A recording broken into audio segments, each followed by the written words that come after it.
So, do you want to be Isobel or Isobel McNally? Isobel McNally, okay. Please. Welcome to the show, and I'd like to welcome back Isobel McNally. Say hello, Hi. Isobel. Hi, everyone. Wait for your cue.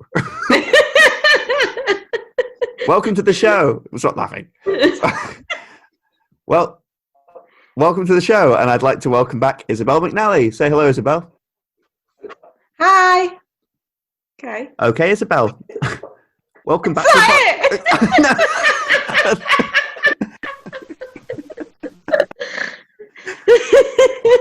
Just welcome people to the show. You'll like it.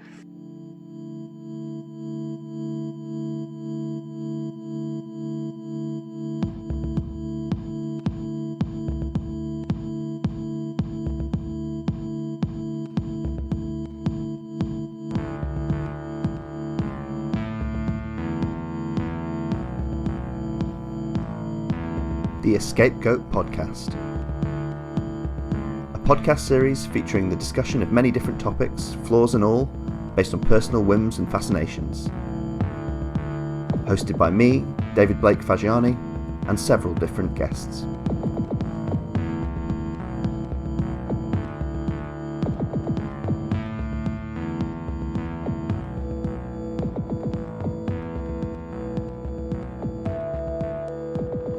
So, hello. Hi. Hi. So, how's it going? Have you been? All right, yeah, the van's had its MOT this week, which means I've been absolutely incapacitated with anxiety about it, but it did pass. But then, yeah, it's just been a bit of a mental health trigger, basically. So I just need to recover from all of that stress and sadness. Talk about Todd Solondz sounds like just the ticket. Yeah, that's probably going to do the trick, isn't it? Yeah. Tick all the boxes. It's called happiness, damn it. False advertising. Yeah. The lawsuit against the Never-Ending Story continues. My lawsuit against the Never-Ending Story lasted longer than the fucking Never-Ending Story. Which was the crux of your argument. Yes. The longer this lawsuit goes on, the more it proves my point. The more right I am. Yeah. Yeah, that's what the Kickstarter said as well. I'm okay, thanks. Yeah. I was out last night in Peckham. Oh, okay. And yeah, it was nice. I was getting a bit annoyed at the they've got like a sort of a big outdoor bar area which services that bar and a couple of the other bars around there. And I was getting a bit annoyed because we were sat outside the whole night. But in terms of the actual ordering of drinks, it was amongst the places I've seen that are being the most laissez-faire about the pandemic. Like it was all indoor queue, like very cramped indoor queuing, no implementation of a one-way system. It just not controlled at all. And I was getting actually a little bit angsty about it because we were only going in, at our party, we're only going in one by one to order rounds of drinks, but everyone, it was just anxiety creating, and I thought needlessly so. Like there's some pubs I've been to where they're old traditional cramped pubs, and you're like, well, fair enough, they couldn't really be doing much in this situation. But when their setup is designed to allow for a lot of distancing, and they're not even utilising that, it just seems a bit reckless, doesn't it? It was a bit much because I won't list all the ways in which they could have done it easily, but they're very well set up for it should they care. I can't. Yeah. I'm interested because some of these places must have. I know they'll have financial incentives and all kinds of stuff going on behind the scenes, but like some of them must have had meetings and been like, just do like, how much do we choose to care about this? Like, I think some of that must have been demographic based as well. Like, because they did have a very young. I felt quite old to be there. They did have quite a young crowd, and I think some of them must in the mid days of the lockdown must have just been like, well, young people are either not at risk, don't care, or both. So I just put it in terms of the staff though, like, I mean, anyone who chooses to go and drink in that bar, if it's too much for them, they don't like it, they can leave at any time, but the staff don't get to do that. And I just refuse to believe that any bar, cafe, any service industry place doesn't have one member of staff who has to have contact with someone in an at-risk group, people that live with their parents or grandparents, or live with a housemate who has to visit the parents, you know what I mean? Just that trail back to someone who is vulnerable, I think, is probably quite short in a lot of people's circumstances. So that the most respectful thing to do for your staff is to say we're going to be as safe as possible. Yeah, exactly. And I don't know. I was getting a bit. I kind of feel like I should. Well, I mean, also there's plenty of bars in that neighbourhood that are taking precautions. So I don't think I'm going to go back there again while they're operating like that, because it was just. I've not been that nervous about it, and I've been out and about, but that was pushing my limits. Well, I mean, I think if you like, I mean, I'm not used to going out that much. I've been to the pub like a few times, but yeah, I think it is that if you get used to things being a certain way and just having that personal space when you're out and about, and then you're in a situation where that's not available to you, it's I think it's quite natural for that to be quite scary after so long as well of not being in a sort of cramped and busy environment. I remember the early in March. I remember for March and most of April, possibly even into May. I remember feeling very, I guess, psychosomatically itchy all the time. Like very kind of like I remember like it must have been anxiety caused, but I remember walking around and feeling like almost like particles were hitting my skin and stuff, and it must have just been me taking the anxiety to heart, really.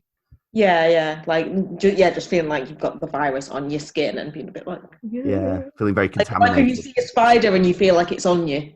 Yeah, that was before I was wearing a mask habitually as well. Like that was just the anxiety and I remember that seems to have gone now, but maybe it was just hay fever. But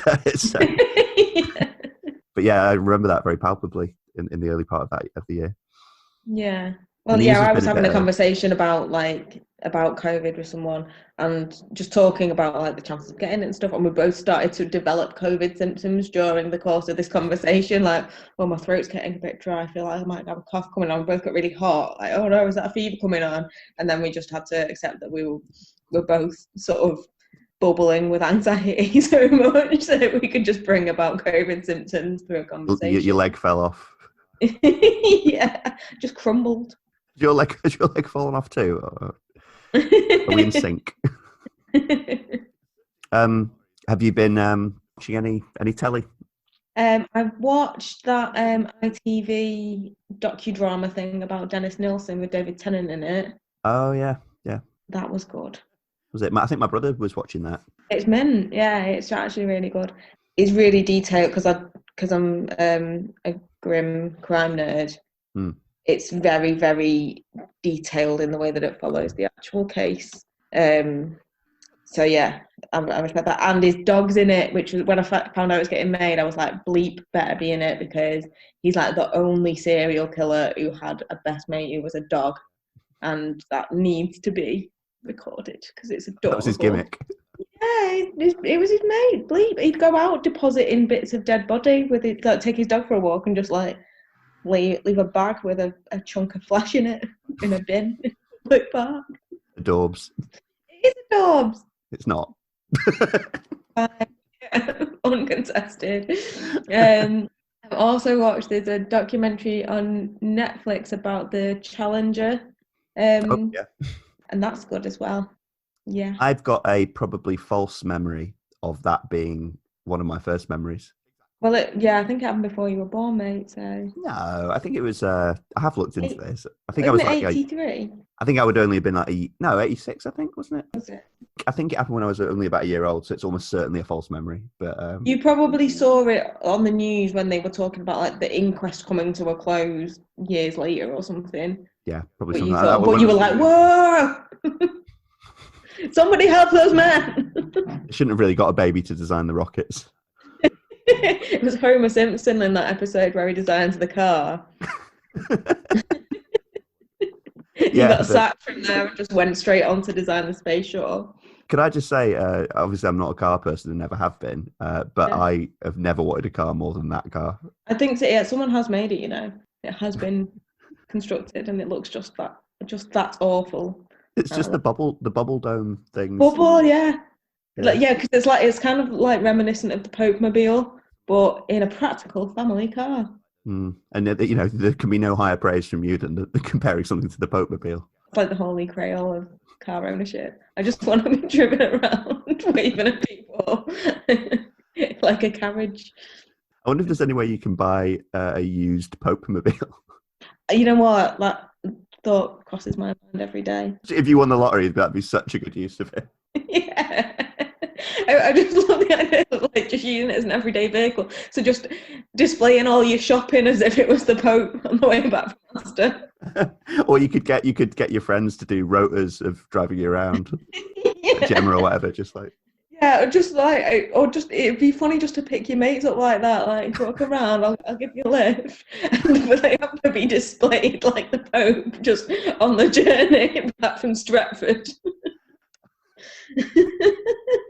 Yeah, well, I will try and make that happen. Yes. Yeah. Let's start a petition. Get me a Pope-mobile. Maybe they destroy them all. There's a ravine where they drive them all into as soon as the Pope's done. Just a pile of Pope-mobiles. I wonder who was the first Pope to have a mobile. That's an interesting question, isn't it? Well, I actually think it might have been John Paul II, because he had an assassination attempt when he was quite a new Pope. And I think that's when they instituted the Pope-mobile, because someone actually like ran out of the crowd and twatted him, so he was like, none of that. And he said that quote. Yeah, none of that. Except in Latin. Yeah. I was when you talk about the true crime thing, actually one comparison Matt made to David Tennant thing is did you see that thing a few years ago that Dominic West did where he played Fred West? Yes, Appropriate Adult. I thought that was great. I mean, just his performance in that I thought was amazing. Yes, absolutely. Yeah, very creepy, and it was very like sort of appropriately a little bit League of Gentlemen as well. Like, yeah, for sure.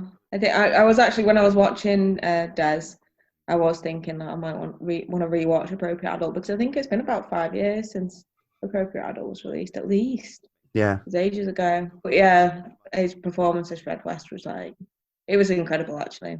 I remember that being very good partly because it's some of my favourite sorts of performances in movies and TV are like those ones that are on the brink of being silly.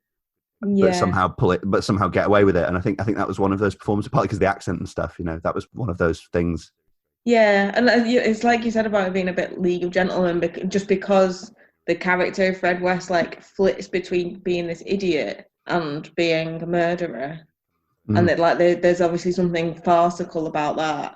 Like it'll be like there's a bit where he's sort of showing the police around in the back garden, and like claiming that he's not done anything wrong, and then whispers to his appropriate adult like one of them's buried there. Right. Yeah.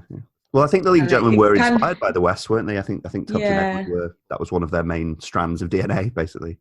Yeah. I was thinking more of the new series of like the comeback series of League of Gentlemen, when what's his name? It's supposed to, I can't remember his name, but he's supposed to be who's the guy who's like, I've got this gun. What's his name? Oh, Jeff. Jeff, yeah. When he's supposed to be like, he's been commissioned for a murder. And he goes into that hardware store and picks up a wrench and goes, could this kill a fat woman tonight? I'd forgotten. I need to rewatch that. I've only seen that through once. I was late to it. It was all out, and I just binged it in one night, and then I think we just watched it all again the next night because it was great. Yeah, I remember they made like some fairly explicit Brexit references and stuff, didn't they? I guess that was back in 2017 or yeah. Or but God. I also remember the Papalazari bit at the end with the wife mine. It's a wife mine now. Yeah, which is, if nothing else, just for a punchline, is pretty good. Yeah, it's completely stupid, and I love it. Yeah, it's I need to rewatch that actually. It's quite interesting. I was actually watching. I meant to mention to you. I was going to ask you if you'd seen it because I couldn't remember. Did you ever watch The Wire?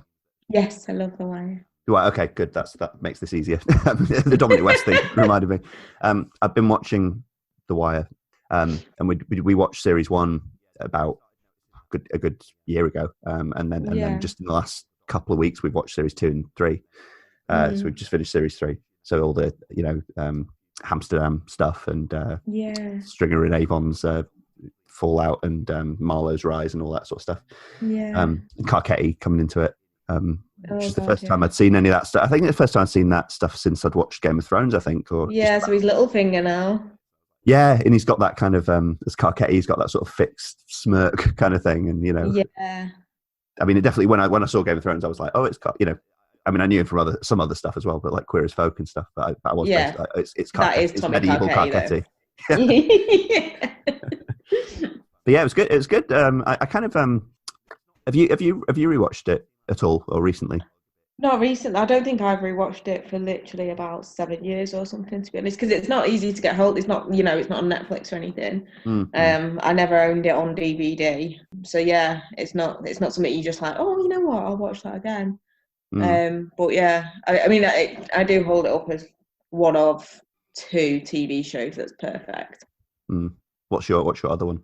Breaking Bad. Breaking Bad. Interesting. One thing I was noticing a bit. I still think it's great, by the way. I think it like that. I have slight criticism, but they're only like to the level of it being a sort of 4.9 instead of a 5. That kind of thing. Yeah. But I think one thing that I'm realizing more because when I initially saw it, I was about 24, 25, something like that. Yeah.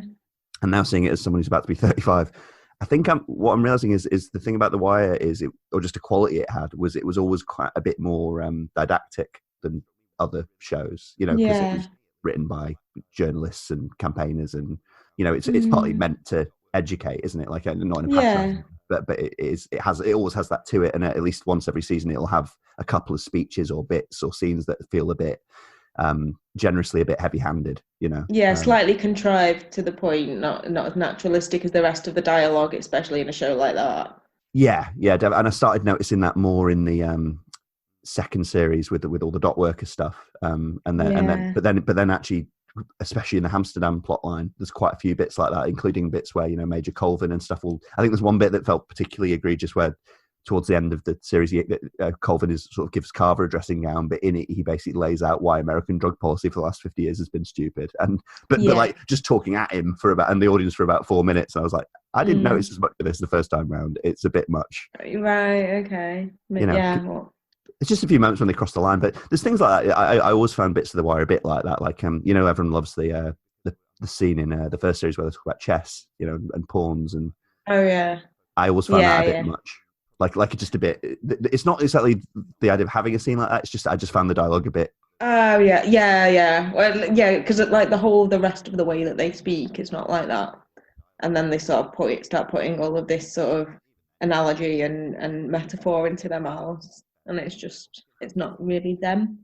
Yeah, it serves a purpose though. I think to give it some artistic license. Well, I was struck by actually watching the second series because like one of the things about the second series is it has more, on average, because of the dot worker stuff, it has more white characters in it than any other series. Yeah. What I was struck by was it's weird because The Wire is primarily written by white guys, almost entirely actually, I think. But what struck me was really strange is that to me at least, their black dialogue throughout The Wire always sounds much more convincing than the white dot workers do in season 2. Which is really odd. I don't know what that's about. That's just maybe that's just because there aren't that many white dock workers narratives out there. Whereas, so this is going to sound really White Lives Matter. That's not the point I'm trying to make.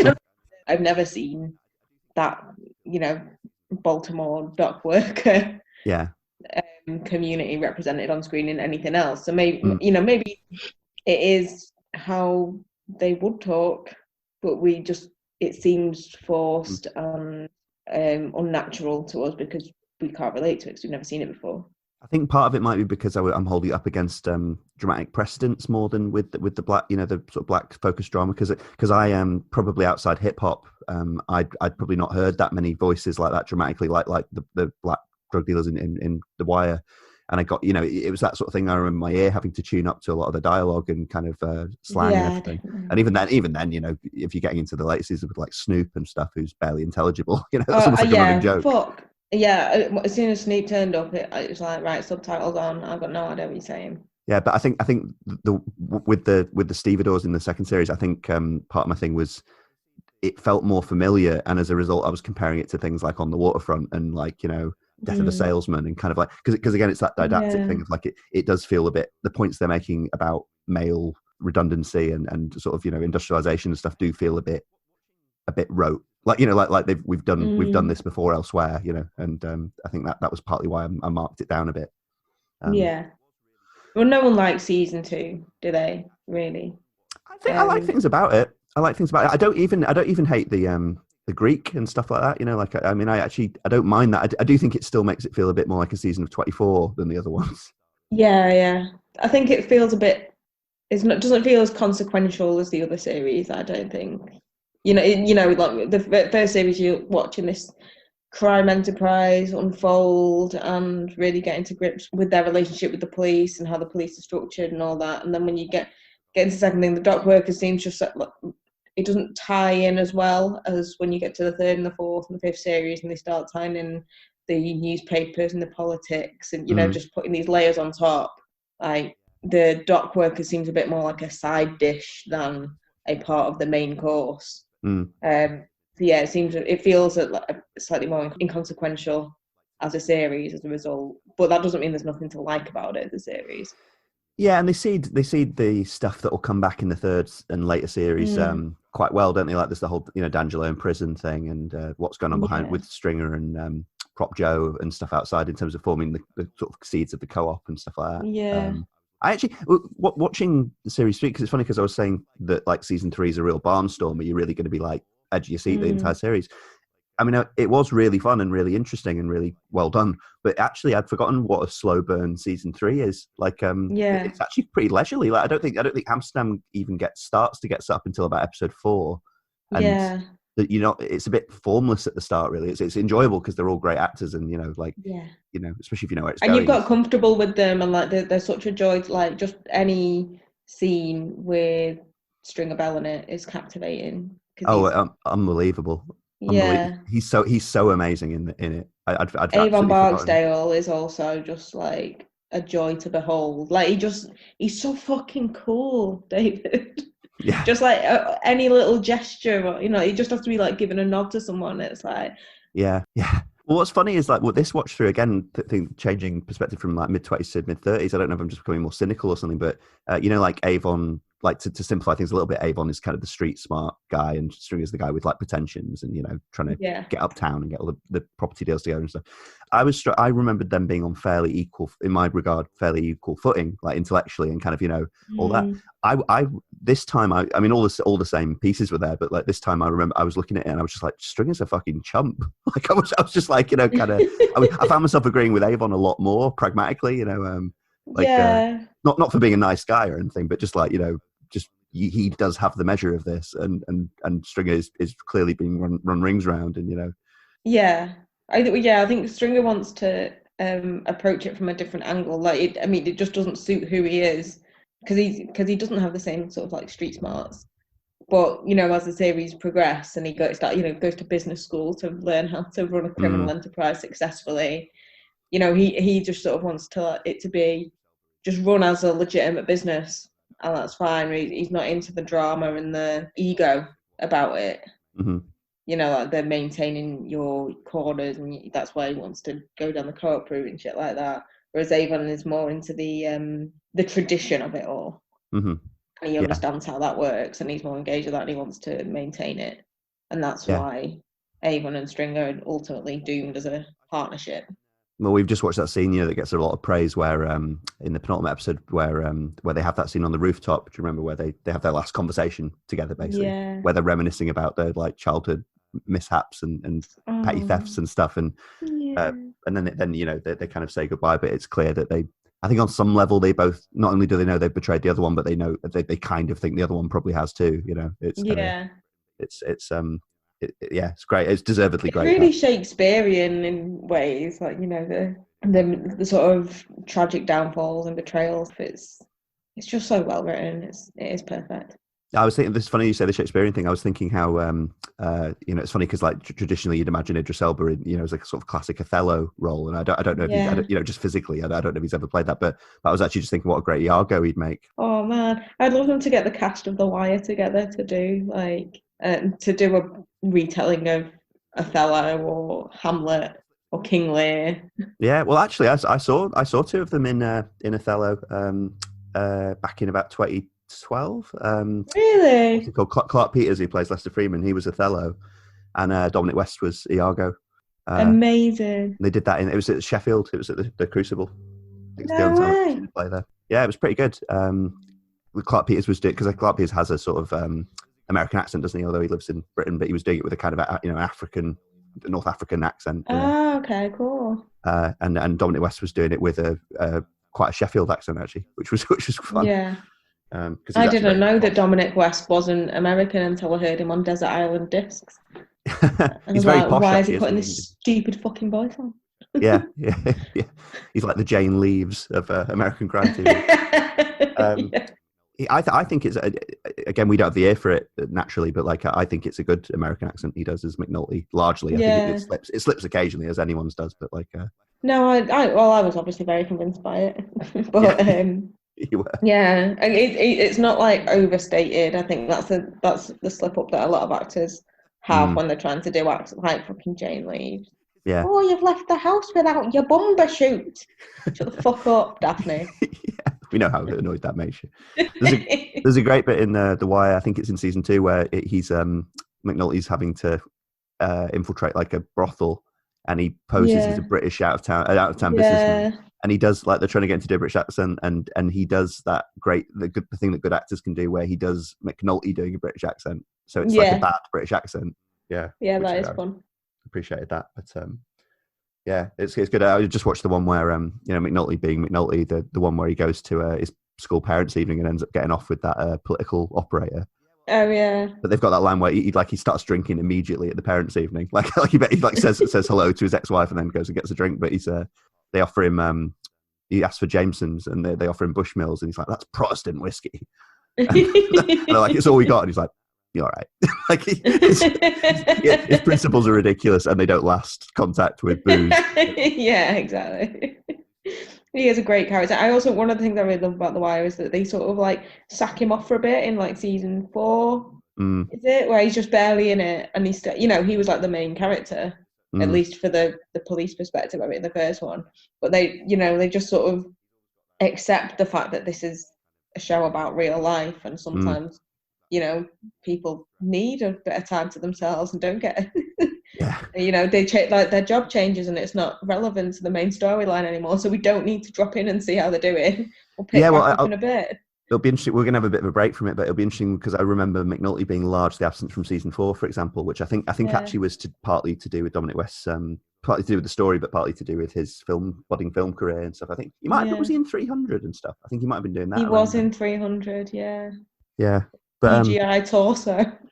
That's right. Lucy is dangerously in love with Omar.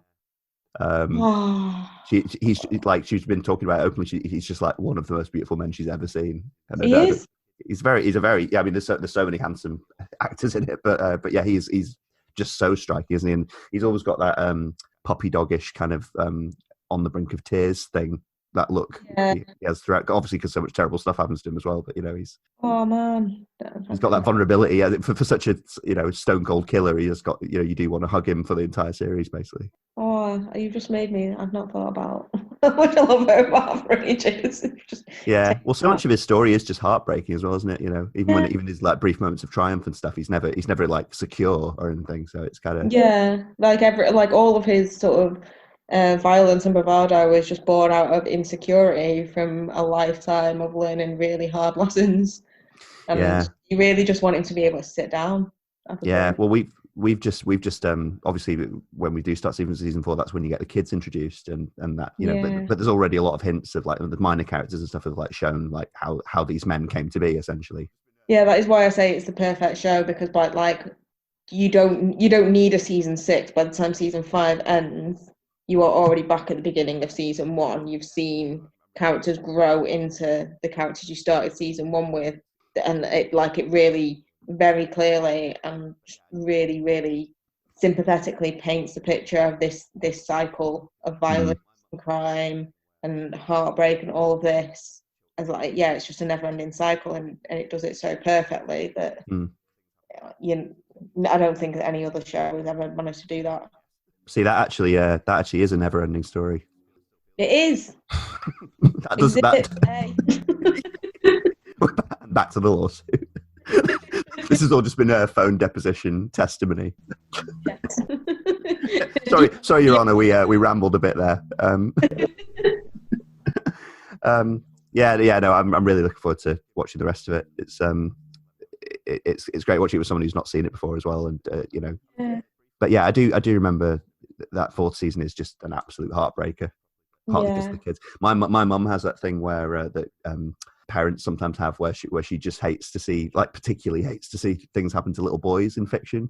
Oh God, me and Matt, I guess. because she's I guess. raised two little boys. Yeah. Yeah, and I think she just still feels that viscerally. And she just found season 4 like she was in floods of tears after episodes and stuff. She just found it so difficult. God. Yeah, I keep going back to bits in my head, and it's just knocking me sideways. I know. Yeah, well, you give see if you can get hold of a DVD and give some of it, give like a couple episodes a rewatch at least, and let me know what you think, because I've been finding it interesting to revisit. I was thinking briefly, because we'll move on in a minute, but I just get the show on the road properly. But I just wanted to say, as I said, I was finding bits of it a little bit different. Now that I'm a bit older, I realized that some of it was, particularly in terms of the Amsterdam stuff, not the way they do it, but like just the subject matter and the sort of pro-liberalization policy they generally espouse and stuff. I realized that some of it was because when I was in my mid-20s and I was watching it, I was kind of working through those things in my head for the first time, and The Wire was kind of helping me. It was kind of, it was educating me, like it was doing that. And there's obviously a whole generation of politically minded people who kind of have taken quite a lot from it, especially in terms of drug policy.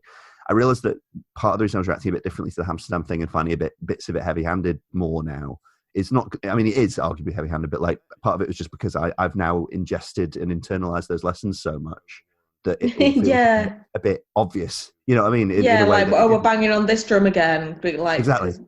You've already, that's already your drum, and it's like, unhand my drum, dickhead. Unhand my drum. Yeah. I think some of it's that is that just like it's like, at least in terms of me, they're just so thoroughly preaching to the converted now that I'm kind of like, my reaction is yes, I know, like. But they converted you in the first place. So it's just like going back to a sermon that you've already been to that was very important in your life and being like, oh, this again. Yeah, it's funny. I mean, it's not like I was ever like, anti-drug consumption or pro the war on drugs, but I think it just helped me think through. Sometimes a thing will just talk you through the reasons why you agree with it. Yeah. I think it was like that. It was it kind of illuminated point by point the reasons why I am in favour of drug legalisation, and actually to its I was saying about it being heavy-handed, but to its credit, it does show, because it's baby steps and it's all done on the fly and stuff, but it does show you why Amsterdam is horrible as well. Like there's no glamorization to it. It's just like, we need to make room for this toxic area of society to work through its problems. I just thinking about like having like the rewatching and how I would have changed as a person since I've first seen it. I don't think I was like as anti-police as I am now either. So I think I might find it interesting. I always had sort of like sympathy with both the criminals and the police, which is one of the things that The Wire does really well. But I wonder whether if I rewatched it now, I would be a bit more exasperated with the police's kind of mission to oppress people. I'll link to this in the show notes. I was checking out podcasts just to see what was around about The Wire at the moment, and I can't remember the name of it, but I started listening to a podcast just the other day, which is two African-American people talking about it recently. Like, it's coming out at the moment. In fact, I think they've just finished covering the third series, so it was really good for me. But I hadn't heard many black commentators talk about The Wire directly. I'd read some pieces and stuff, but I hadn't heard that. And they were actually actively talking about the Amsterdam, but in terms of like defund the police and stuff like that, in terms of the anti, at least current mode of policing stuff in The Wire and how it's carried forward and how it's aged well in that sense. I'd definitely be interested in listening to that. I've sort of like promised myself, because I always sort of seek, like you do, I think, like seek out podcasts about stuff I'm interested in. But over the past sort of 6 months, I promised myself that I'll go out my way to find a black voice or Asian voice or whatever. I'll find a minority voice on a subject rather than just filling my head with white men's voices. Yeah, no, I was trying to do that as well, but I also just sort of stumbled across it as well. I was just, it was interesting to get that perspective. But yeah, it's been absolutely fascinating. Yeah. What I'll do, because we've been, even for this podcast, we've been a bit rambling here. But, I think this will de facto be a 2-part podcast now, partly about The Wire and partly about happiness. But we'll take a short break, and then we'll get on to the meat of the issue. So yeah, see you in a sec. Andy, are you okay? Yeah, sure, I'm fine. It's good we had this talk. Yeah. Before things went too far, you know? Got too serious. Is it someone else? No. It's just you. People are always putting New Jersey down, but that's just because they don't get it. I'm living in a state of irony. How's it going? She only knew how I felt, but she doesn't even know I exist. I bore people. Who is that boring person, they think? I've never before met anyone so boring. I have nothing. Sometimes I wonder if any of your patients can talk to you. I should tape some for you. Oh, Bill, would you? Would you really? So I could listen too? No. You want a divorce? Did I use the word divorce? Said that you didn't. Did I use the word divorce? Divorce was the best thing that ever happened to me. Really. Hello, Vlad. How are you? I am fine. How are you? Do you like men? It's not so simple. Are you lesbian? No. It's all right. I like lesbian. I'm a passionate woman. Yeah. But I hate sex. We who have everything will joy. And what about our music career? I don't know, but don't hold your breath. I know that I don't dare to end my search for happiness. Happiness, what are you? I haven't got a clue. Happiness, why do you have to stay so far away from me? I'm not laughing at you. I'm laughing with you. But I'm not laughing. Gonna find it, gonna find it, gonna find my happiness. Gonna find it, gonna find it, gonna find my happiness. Welcome back to the EscapeGoat podcast. I should say welcome to the EscapeGoat podcast because I'm not sure if I even did the intro. But then again, I've got my pre-recorded intro music that does the intro for me. So because I'm a proper professional. But the main, we've obviously just had a great chat about several things, including The Wire. But the main reason I asked Isobel to join me again today is we were recently on a camping getaway in the Midlands, and around the sort of campfire we ended up talking a bit about various stuff. We ended up rambling about Frasier of all things for quite a long time, and I think that's what led us to this topic because we were talking about various actors who crop up in Frasier and characters. And we got talking about Jane Addams, who plays Mel in Frasier. But I ended up mentioning, I think I just casually ended up saying, oh yeah, Jane Addams, who was Joy and Happiness. And I was like, holy shit, I didn't even know. I didn't even notice that was the same person. Yeah, you became that meme of the guy from Always Sunny, with the pins connecting. Yes. It turns out, we had a brief conversation about them, but I want to have a more detailed one with you on mic, because it turns out that me and Isobel both remember. I don't know if fondly is quite the right word, but we both watched and have a lot of, and it had a bit of impact on us. The '98 movie Happiness, directed by Todd Solondz. And I don't think we'd ever really discussed it before. So I wanted to get your thoughts about it because in the preparation to watch this, I watched it myself for the first time in at least 10 years, probably a little bit more, because I would have seen it in probably about 2002, something like that, 2001, 2. So when it was just a few years old already, I would have seen it on, I think either on Late Night Film 4, or maybe I got hold of a video copy. I certainly remember owning a VHS copy at some point.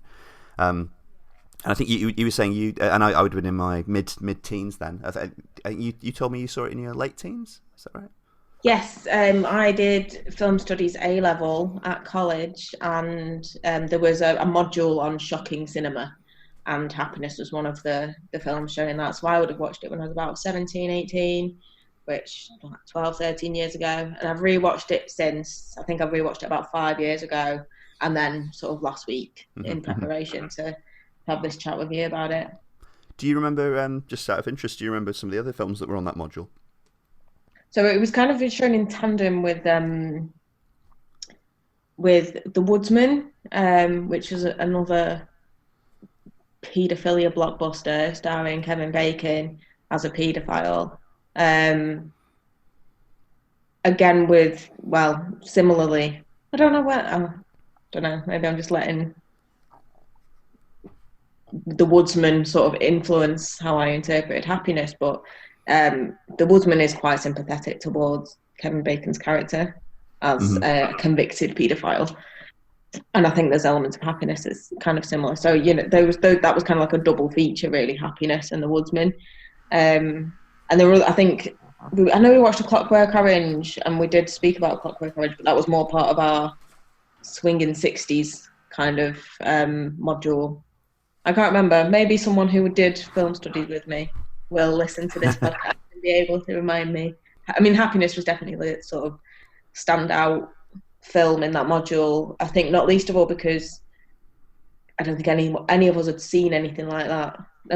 Such sort of dark humour presented in such kind of like a well lit, wistfully scored kind of setting. Yeah, it's got a one of the things on this rewatch that I remembered about it was that tone, because it's got throughout. It has wistful is right. It's got this kind of. I think it's really interesting. I struggle to voice it, but it's got this. It's not exactly impish, like it portrays all this stuff pretty straight. And there are a few like out and out jokes in it, I think, but like it's I was impressed by how, in my opinion, it manages almost every scene manages to be funny if you're receptive to it. If you see what I mean, it's kind of because obviously most scenes are horrible and tragic to some degree or other, and quite mean spirited. I want to talk to you more about that specifically, actually, about the kind of how generous you think the film is, which is debatable. I think we decided, me and Isobel, that we're going to sort of talk about Happy, because if anyone's seen Happiness, it's essentially a relatively sprawling family drama. So it's centered around sort of structurally around three sisters, and their interweaving lives and some of the characters who they come across as well. So just to compartmentalize a little bit, we are going to attempt to sort of at least treat those strands a little bit one by one, but I'm sure the conversation will overlap a little bit. It's more just to make sure we don't miss out on stuff, really. So I mean, to that end, the three sisters at the heart of the film are called Trish, Helen, and Joy. And we'll talk about Helen a little bit first, because when you're introduced to Helen, she's kind of portrayed as the most what would you say, like vapid of the three, the most shallow. Yeah, so her story is that she's a very successful author and poet, I believe, but she's just a bit of a wanker, isn't she? She'll have dinner with her sister and be like, "Oh, I'm just so tired of being admired all the time." Mm-hmm. She's very much a first world problems kind of character. But yeah, she's the most successful of the three and the least sort of happy with her success. She's not. She gives herself a really hard time about the quality of her work. She's not someone you'd want to have a pint with. Yeah, I suppose she's one of the, I'm gonna have to be very careful about this. She's one of the less sympathetic characters in the film. She's arguably not the least sympathetic character in the film, but we'll get back to that. But I think she's portrayed as almost like the traditional bitch character in some ways, isn't she? Quite with heavy quote marks. And I think part of that is just because a lot of the characters in the film are experiencing some variety of sexual or romantic or lack of fulfillment.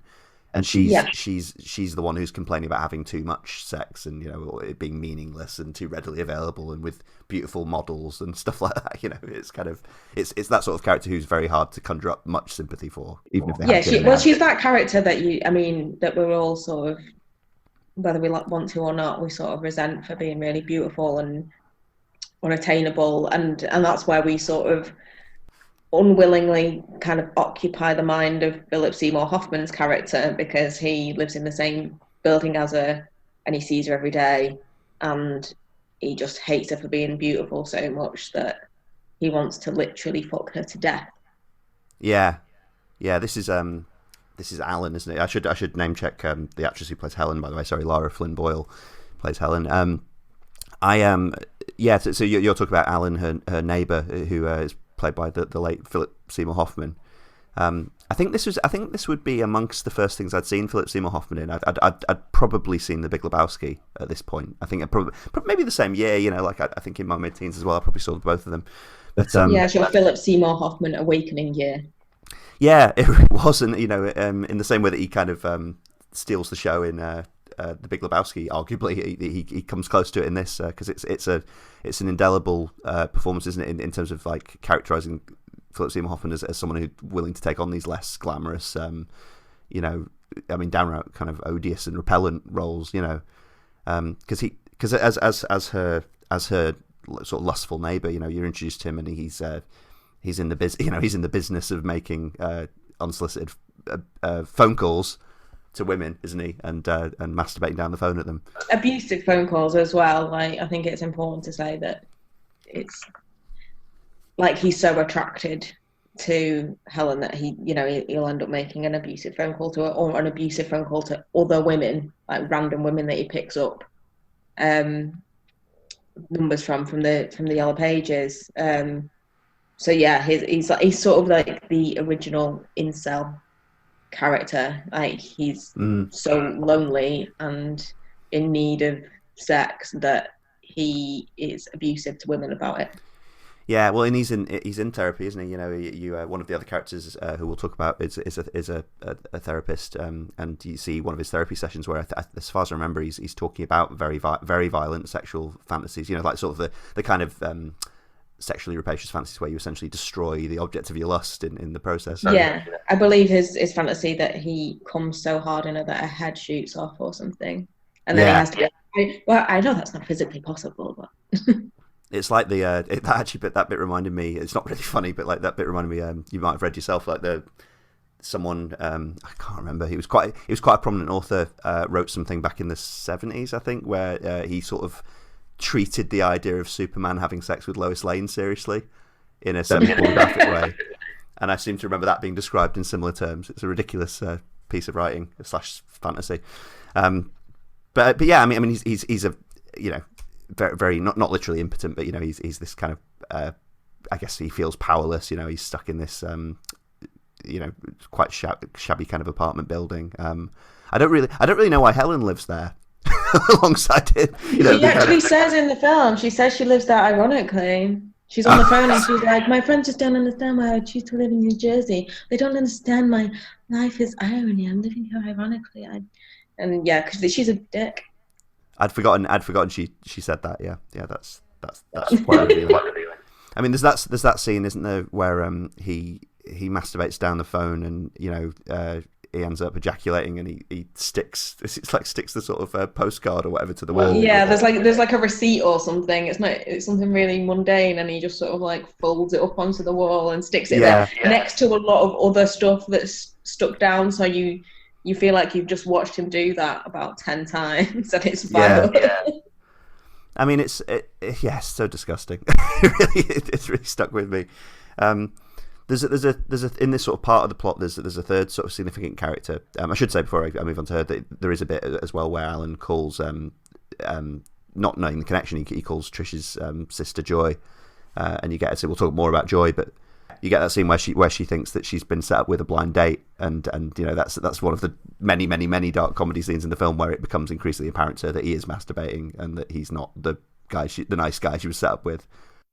He's so innocent that she's just on the phone like, oh, what am I wearing? What do you mean when we go out on a date? No, what are you wearing right now? Oh no, I'm just wearing jeans and a top. Is it tight? And she's like, no, it fits okay actually.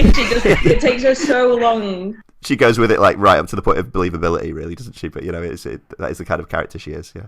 It reminds me of in Shaun of the Dead how it takes them so long to understand that there's a zombie apocalypse happening. Like they're just going down the shop and buying a Cornetto and coming back, and there's zombies everywhere, and they just like it's so obvious what's going on, and they don't click on.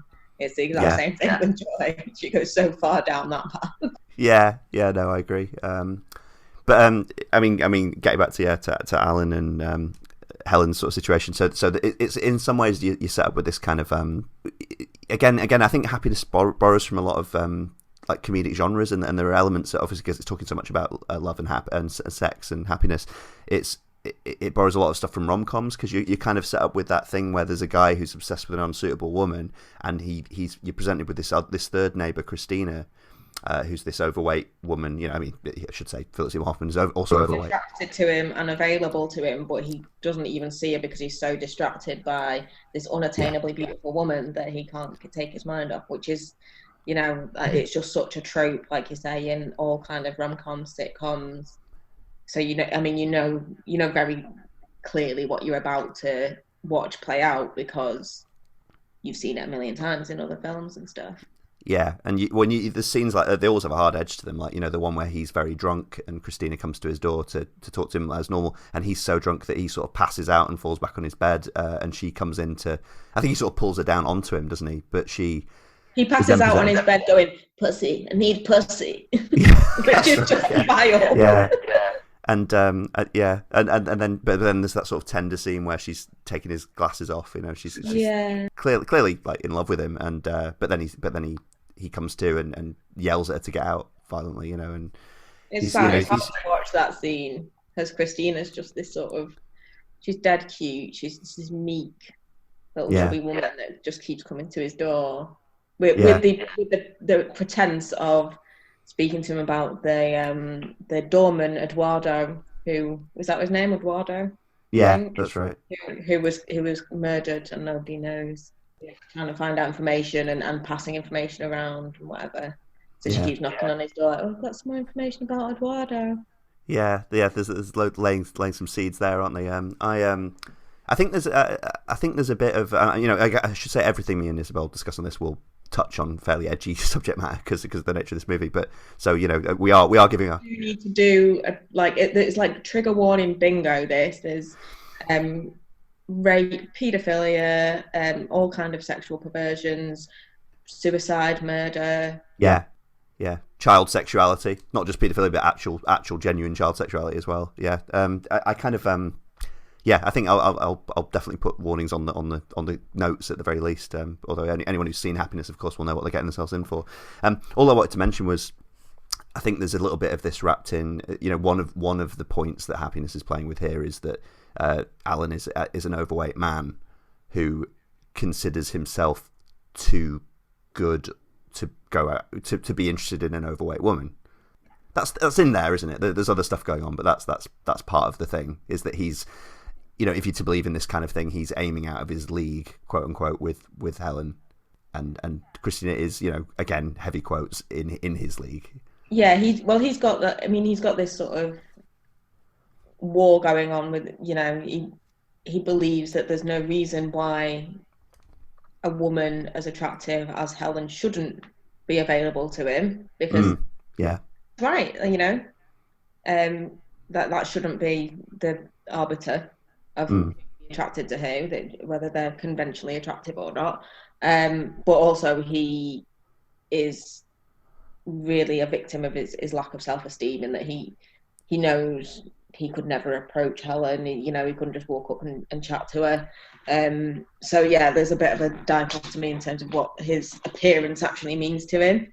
I was going to say, so Alan eventually he knocks on to Helen's door. He sort of musters up the courage. Well, he calls Helen, doesn't he? He's making all of these unsolicited masturbatory phone calls to loads of random women. Like he'll look at Helen and then go and bring someone else and masturbate down the phone at them. And then one day at work, he musters up the courage to actually ring Helen. And it's not even, he just gives a load of shit. He's like, you're nothing, you think you're something, but you're nothing at all. And then he says some sexually perverse stuff to her. Yeah. But her self-esteem is also incredibly low, because she feels like she's an absolute hack and she doesn't deserve her success. Like she's quite sort of aroused by this when she calls back, and she keeps calling him and wants to meet him. Yeah, she almost seems like she's tentatively interested in whatever the male equivalent of a dominatrix is, doesn't she? Like she seems like she kind of wants to be castigated and raided. But even though she calls back and she's like, yeah, I want to meet you, Alan's character is completely put off and terrified by that. Like he drives home drinking out of the bottle from work, and she's continued to try and ring him, and then Christina knocks on the door to apologise for having been in his apartment when he woke up pissed the other night and having like been on the bed with him. And that's when they go out and have like, he says, partly I think as a way of avoiding contact with Helen and avoiding being near the phone that Helen's trying to ring. Do you want to go out and talk about it? Yeah. Yeah, well, that's it's after the scene where they dance together, isn't it? And I think one of the highest moments of happiness is arch irony is when they're dancing to that. I'm all out of love. I'm so lost without you. And it's just so. I know, but even at the time, I sort of sensed the fangs lurking there because I remember when I first saw it, I was just like, this is far too good to be true. Like, this film has already shown me that it has claws. There is still the mystery of what happened to Eduardo to solve. Yeah. So we know that's not the ending of that story. Something else is coming, but there's this sort of like sickly sweet little moment where they're just dancing, just the two of them in a bar, having a little sway together. Yeah. It just feels very cruel, doesn't it? Because you are setting up the nearest thing to a sort of conventional romantic comedy that the film has. Do you want to? And then Christina talks to him over ice cream. Do you want to explain what happened there? Yeah. So Christina that comes to reveal over an ice cream sundae that she knows a bit more about what happened to Eduardo than she's letting on. And she tells this, the way she tells this story is kind of brilliant because it's, in short, the story of how Eduardo raped her and then she killed him. Yeah. But she interlaces it with like stories about like she had loads of ice cream and she really wanted to like get home and get in a jam, like really cute little details, then progress into her getting raped by Eduardo, who offered to help her carry her groceries, this ice cream that she was so excited about, up to her apartment. And she does, the way she describes the rape turns my stomach. And then she grabs hold of his head and snaps his neck. And she cut him up. And she's been disposing of his body in bags ever since. And there's still some of him in a freezer next to that half-eaten gallon of ice cream that she had. And she's also like continuing to order food in this cafe whilst Alan is staring at her, mortified that he's getting all the information, and he's like unable. He's just like, the check please, and she's just like, can I have a scoop of vanilla, scoop of with it? She's continuing to order ice cream, which is a part of this. She's so comfortable in a way going back to that's these things that you might think would be triggering for her, like loads of ice cream, which was the very last thing she touched before this man raped her and she killed him. Yeah. But you're kind of like, well... Instead, she's indulging in it still and finding comfort in it, yeah. She says it was a crime of passion, and then seductively puts the spoon in her mouth and takes the ice cream off the spoon and goes, I'm a very passionate woman. Yeah, it's such a sick joke. She also comes out as asexual in that scene. She says she's always hated the idea of sex. She doesn't want anyone inside her. That's right, yeah. Which feels kind of sad because you've come to know Alan by this point as like a sex addict in a way. Like it's really life how much he wants and needs sex. Yeah, and resents that, as you said, resents those who don't give it to him. Yeah. And then you think, maybe, if he just takes his eyes off this unattainable woman, maybe him and Christina could have this nice relationship, and they've had this little dance together, and she's told him her deepest, darkest secret. But then there's this idea that, it never worked because he intensely needs sexual gratification and he will never get it from Christina. So yeah, but then she just sort of asked that they could still be friends. Yeah, that's kind of cute. But then he immediately goes and knocks on Helen's door after that conversation. He's much go and knock on Helen's door, and that scene is brilliant. Yeah, well, it's almost like, again, it's just before we start talking about that, I think there's a great implication there, isn't it? Like that whatever he's got with Helen, it's weird and disturbing, but it's not that weird and disturbing. It's like he's just plumbed the depths, It's now a de-escalation from the interaction he's been having all night to go and like continue this perverse fantasy that he'd rather do this now. This thing he's been terrified of. He'd rather do that than have any further engagement with Christina. Just before we move on, I think Christina's almost got there's some of that.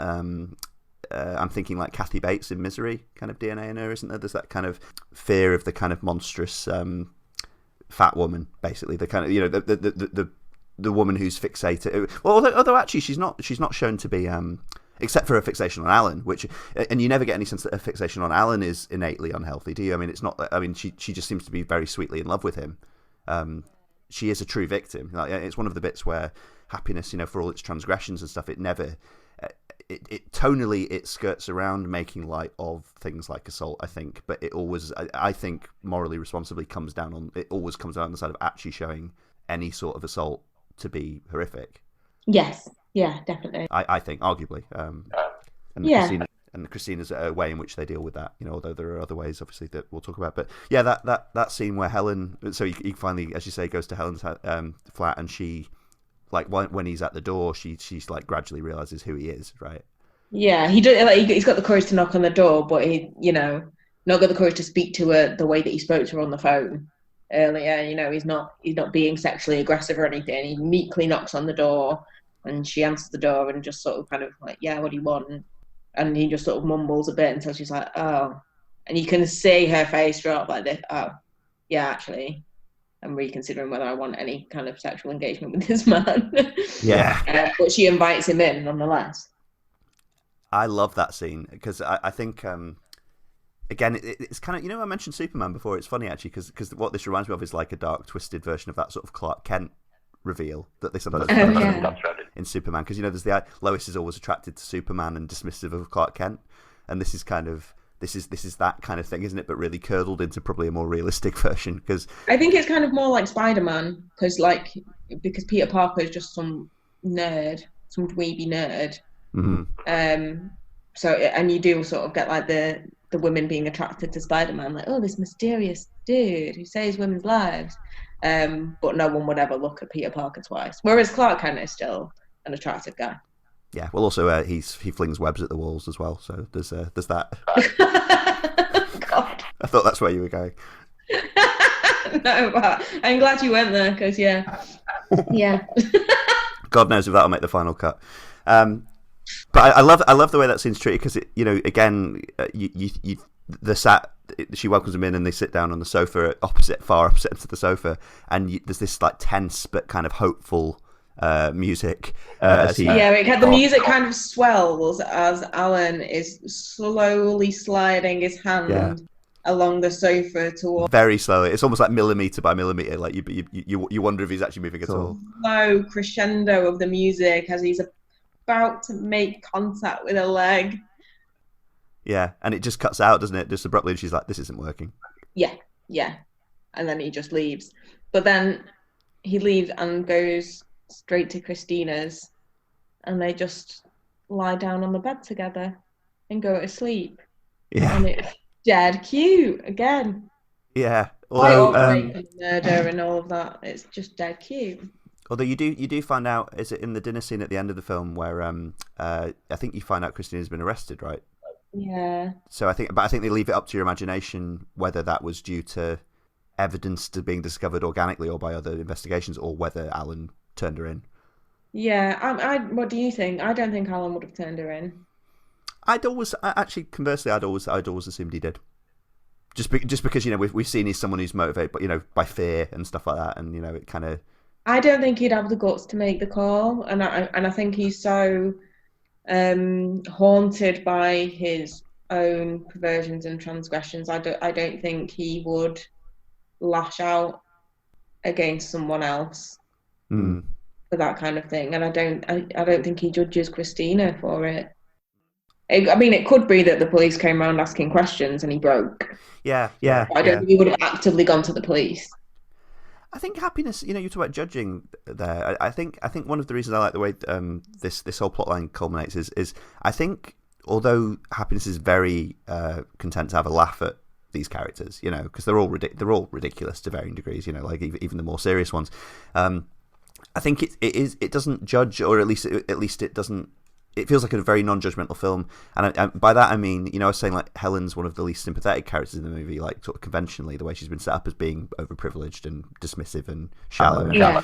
I think in that scene though, when Alan, because remember I was watching this as a teenage boy, I was probably watching this before I'd had sex, I think, and like so I was almost like primed by culture in general to think of women who withhold sex from men as being objectionable. I was set up to think that way. Like not hopefully not particularly in my individual case, but like that was a very easy thing to lean into. So I was, and you kind of, Alan is horrible, really, in many respects, but you kind of want him, because the music is all cueing you towards him getting this satisfaction, and also maybe Helen like lowering her snobbery a little bit, and like things like that. And it's that rom-com thing of guy gets the girl in the end, and so you are sort of preconditioned to expect that as an ending, that Helen will come to her senses and realise that he's a nice guy, but you know that he's not a nice guy. Like he's as troubled and flawed as everyone else in the film.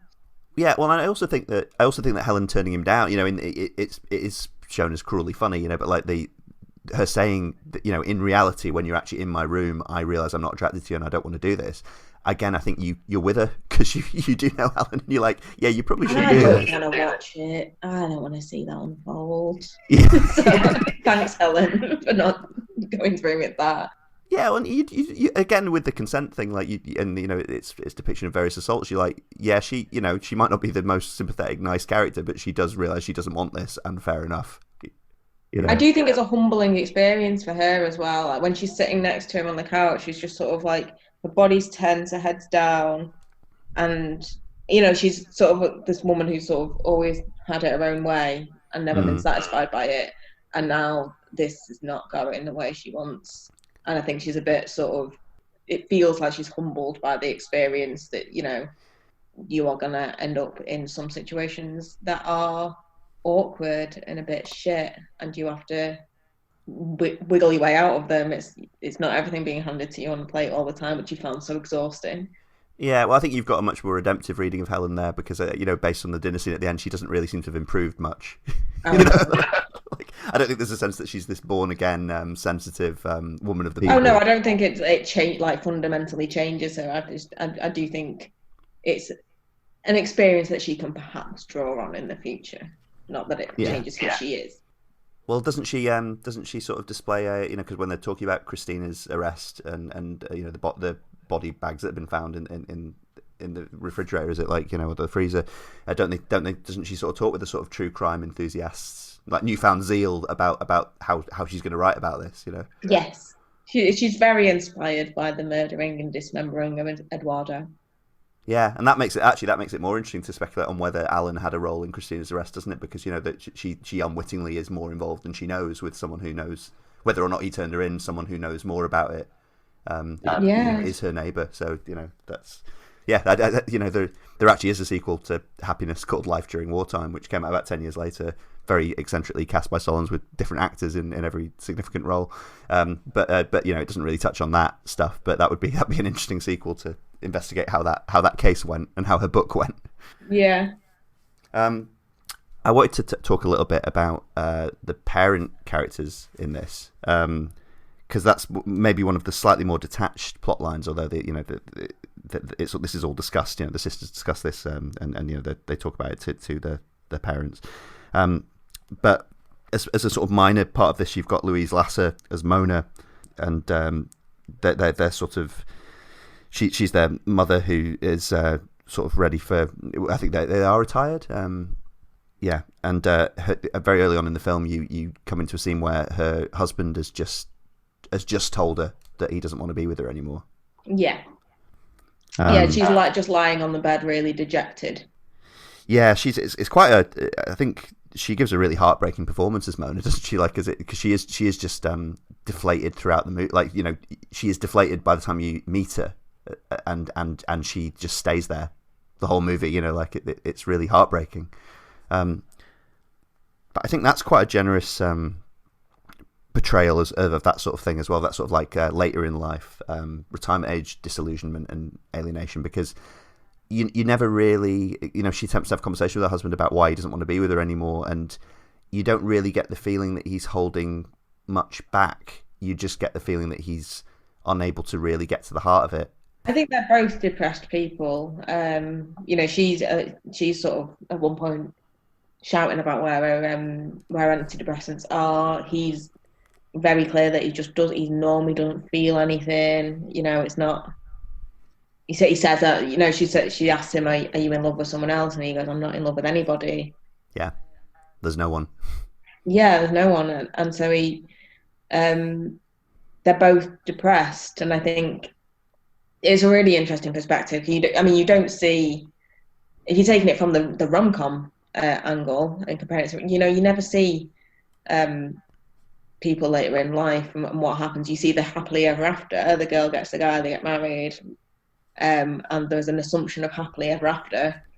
But then once you go and find people again in the 60s or whatever, what has that turned into? And it's just this sort of resentment and this emptiness that they have in later life, and they both sort of go on a little individual journeys to try and sort of rediscover some meaning to live, some vivacity,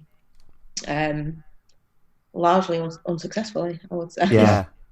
I should say Lenny, the husband character, is played by Ben Gazzara, who is quite a storied actor, worked on Cassavetes with quite a few movies back in the day. Also in Dogville, which I rewatched recently, and in The Big Lebowski as well, although I can't remember who he plays in that. Is he the sheriff, maybe? I don't know, I can't remember. Yeah, I remember reading that he was in it, but I'll have to revisit that. But yeah, he's terrific as well. They're both actually terrific in one of the sort of less spectacular. It's one of the plot lines that people remember least from Happiness, isn't it? Because it's very hard to peg it as anything big and dramatic and controversial. It's just two old people who've fallen out of love with each other, and also, as you say, like nothing much happens to change that.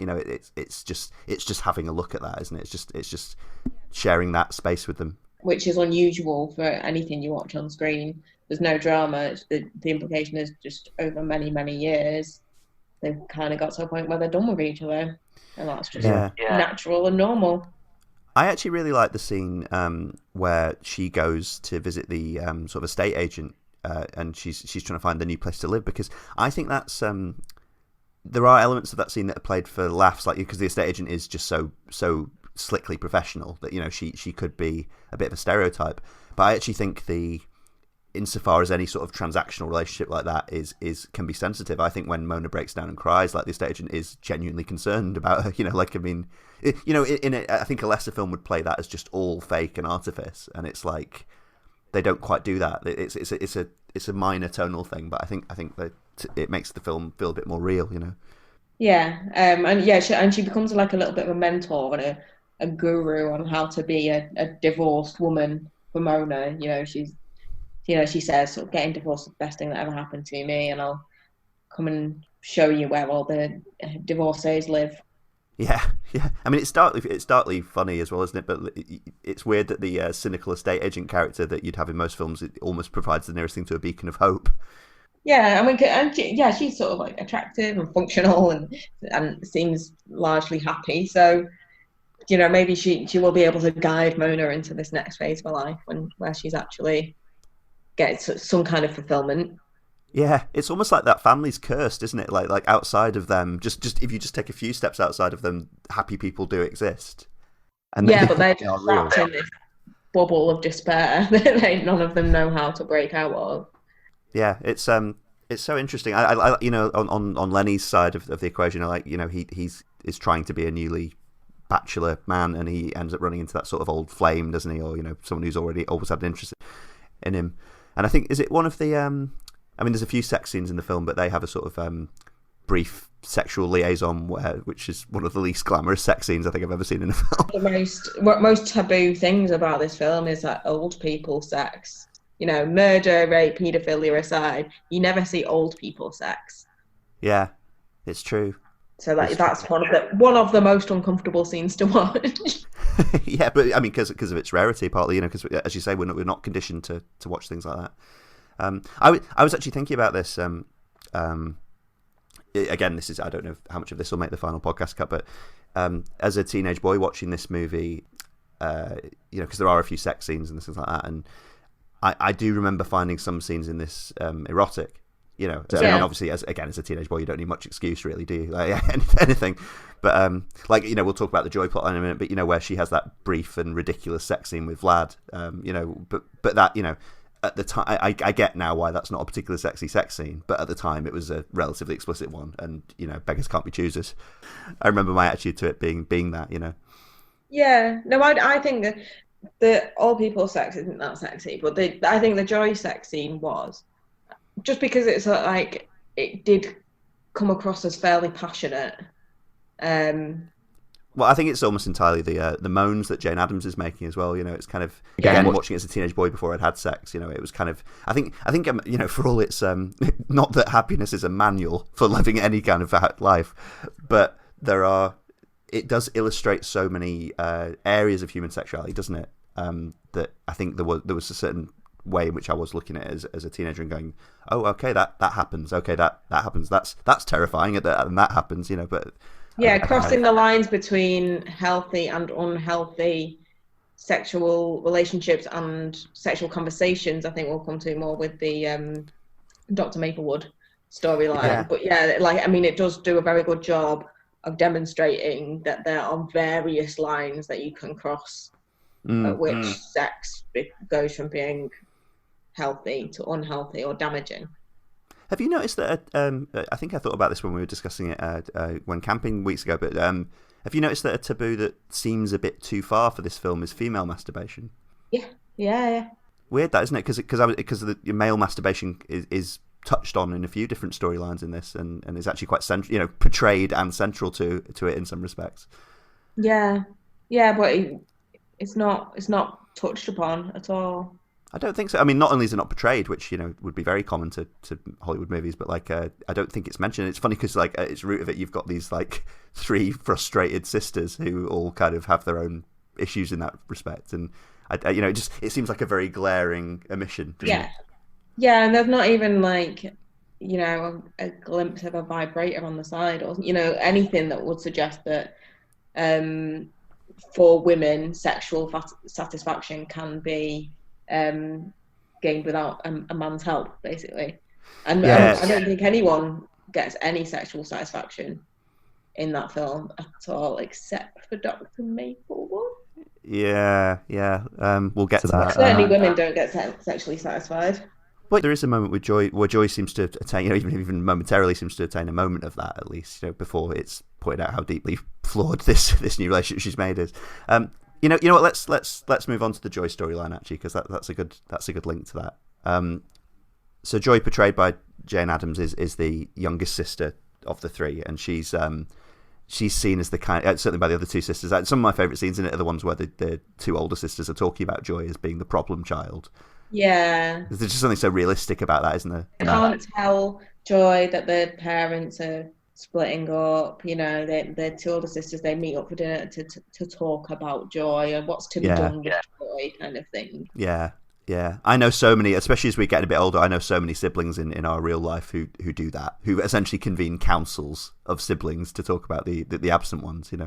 Yeah.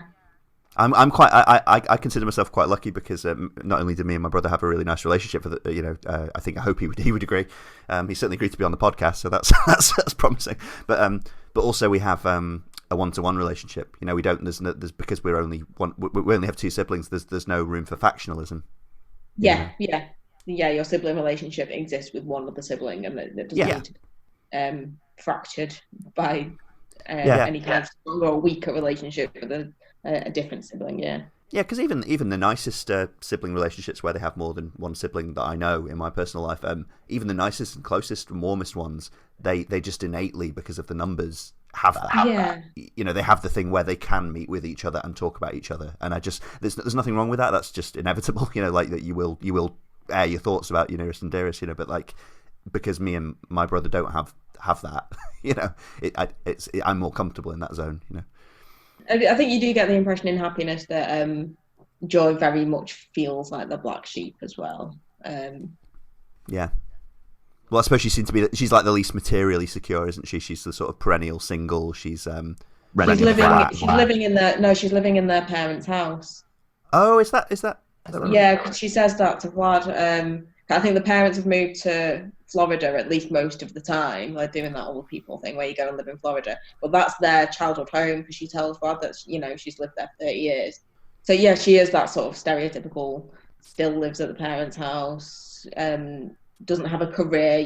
She's got a phone job and then she starts teaching and flitting from job to job, trying to make a music career work and things. So yeah, she is a stereotype of like the failed child. I just want to take a sidebar. Well, not a sidebar exactly, but we don't have to talk about these storylines chronologically strictly. But I've realised that because we were leaving Joy till now, we haven't talked about the opening scene of the whole movie, which is the one where Joy talks. It's a two-hander scene that lasts, I think, for about 5 minutes, although it feels longer. Where Joy talks to her colleague, I think Andy, who, and again, it actually a bit like the scene where Lenny and Mona split. You kind of dropped into it when something has clearly just been said, aren't you? Like after the music and the title cards, or just the title cards of the film. It's a teaser essentially. The movie has a teaser, a pre-credit scene basically, where this thing. I think it's she's just rejected him, basically. Yes, yeah, she's just broken up with him over dinner, making her excuses, and saying, I just think, I think it's better that I say this now before it gets any further down the line, things get more serious. It's your standard breakup that he appears to be taking quite well. Yeah. Quite well. I mean, he seems to be very gutted, but he's he says, "Is there someone else?" And she goes, "No, it's just you." Yeah, that's one of the first proper jokes in the movie, isn't it? Yeah. Which is cruel. So that kind of like introduces the comedy, and I think because you're expecting, I think if you know anything about it, you're like, "Oh, it's this dark comedy." You expect the comedy to build from that first little one-liner that she drops, and then it sets the tone so effectively. Yeah, but that's the thing. Like, it seems quite healthy and nice and normal, and then the tone flips, and he gets quite angry. Offers her this dish, and she takes it from him and says, "Oh, I'll always treasure this as a token." And he just snatches it back, and he's like, "No, you won't, because this is for the girl that loves me." And he's like, it's intensely awkward. And yeah, as you say, it really sets the tone for the whole movie. It's the wonderful John Lovitz as Andy as well. In his one scene in the film, I love that line where he's he's talking about her perception of him. He's like, "But I'm champagne." Like he's he's got this. He weirdly, right. I know he's nasty to her in that scene, and largely unjustifiably so. But there is a scene. There's a sense in which he's a weirdly sympathetic character amongst the other people. Although as you get to know Joe through the film, you realise he's directing his ire at one of the nicest people in the movie. So it's and she suffers for it as well. Because you do find out that he, whatever the rights and wrongs of his actions in that scene, like you do find out that he's killed himself after that. And she's forced to, I mean, one of the reasons she ends up leaving her sort of telesales job is just that she doesn't. That place is haunted for an hour, and all her co-workers are gossiping about him, and Yeah, well, I think because when she finds out later that he's killed himself, she's sort of crying about it. The scene where she finds out that he's killed himself is actually really darkly funny because she picks up the phone and like, is that Joy? Yes, I've got some news for you. Hang on a minute, and then she hears the officer at the site of the suicide just relating all of this gory detail to a colleague. He's not like put her on hold or anything. She's hearing it secondhand, and he's describing the scene. So that's how the news is broken to her. And then when the officer picks the phone back up, he's like, "You okay? What's going on?" She's just heard it all. And then I think in the very next scene, she's sort of crying about it at work, and a co-worker notices. And if you've ever worked in a faceless, joyless, personalityless office like that, no one really knows who this Andy guy is. They all start sort of chipping in. She's trying to explain, and no one, They're all sort of speculating about him more than remembering him, aren't they? They're kind of like just piecing together, almost like he was just that there is a bystander to a crime they witnessed rather than a colleague. And they're just kind of like a Hispanic guy, or just stuff that obviously isn't descriptive of him. And I think Joy, whilst they're having that conversation, Joy picks up a phone call, which appears to be from Andy's mother, just saying like, "Rot in hell, you bitch," kind of thing. Yeah. And then Joy's just, you never see her in that job again. Like you said, it's got to be one of the reasons that she has to leave. You know, it's not just her. He went to an office every day when no one recognised him, no one knew who he was. Yeah, it took its toll, you know. Yeah, I mean, you can sort of get lines of his suicide note after various different suggestions of the way that he's spoken about or not spoken about, and his mother's attitude to Joy when she rings. So you do get a bigger sense of this character that's only really in one scene at the beginning. You do. It's true. Actually, some of the scenes in that call center reminded me of. Did you see that Inside Number 9 episode a few years ago where they did the sort of call center based one? Oh yeah. Where Steve Pemberton is the call center, the sort of Samaritans-esque guy, isn't he? Yeah, the way they film that and the claustrophobia of it, and the kind of idea that you can have anyone crop up on your line and you'll have to deal with it as a situation. You know, it's whilst maintaining a veneer of professionalism. You know, it's I've done jobs that involved. Well, I've never worked in a fully fledged call center, but I've done jobs that basically large parts of the day involved that kind of thing, and it's it's not something I cherish. Yeah, no, it's not a nice environment at all. No, it's really not. So Joy takes a sort of career left turn, and she becomes a teaching English as a foreign language person, doesn't she? Like a local college where she's actually a scab, basically, isn't she? She's forced to cross. Well, she crosses picket lines as a substitute. Yeah, and she's got the sense of righteous indignation about it as well. You know, she kind of shouts at them on the way in and said, there are people in real need in there, because she's on this sort of crusade to genuinely help people with teaching. So yeah, she takes a job there, and she's not greeted very well. Like her students are sort of crying out for their regular teacher and call her a scab, even though they've turned up for their lesson. Yeah, is it Marsha? We want Marsha. We want Marsha. You know, this kind of chant already for her. Yeah. Except for the youngish Russian student Vlad, who sticks up for her and tells everyone to shut up and listen, and tells her to carry on with her lesson. So yeah, Vlad's on his side. This was my absolute shocker of rewatching this, because I had no idea that was Jared Harris, and I have no idea who Jared Harris is. So this would definitely be the first time I'd seen him. But in retrospect, but since then he's made his name in a whole bunch of stuff. You know, Fringe and Mad Men, and he was in Chernobyl recently, and he's been in The Terror and things like that. You know, he's been in just loads and loads of things, and he's now really famous. So I just and obviously in this he's got the kind of, he's younger obviously, but he's got the blonde long hair, and he's got the moustache and everything, and he doesn't look much like Jared Harris looks now, put it that way. So it took me a while. I think it was the scene later on when he's singing "You Light Up My Life." I was like, "Is that Jared Harris?" It was a real mind blowing moment, you know. Yeah, I do love his character. His character's really funny, because Joy's she runs into him outside of class after she's still struggling. You could characterize her as quite a depressive character. She's quite fragile. She bursts out crying at Trish's kitchen table, because one of Trish's kids runs in and just like playing with a gun and goes pow pow pow at her, and then she bursts out crying a few seconds later. You know, she's so relatable. She's so fragile, and she's just walking down the street crying, and Vlad pulls up next to her in a taxi, and the way Vlad says joy is a joy in and of itself, because it's so breathy. It like bursts out of his cab and joy. He does. He rolls it out, doesn't he? Yeah, he just you can feel all the air leaving his lungs as he says her name. Yeah. Do you think, I was going to ask you about this, because most things, I don't think Happiness is the sort of film where, in most cases, the question is, has it dated, is meaningful, really, because it's about sort of human sexuality, and it's not really about things with an expiry date.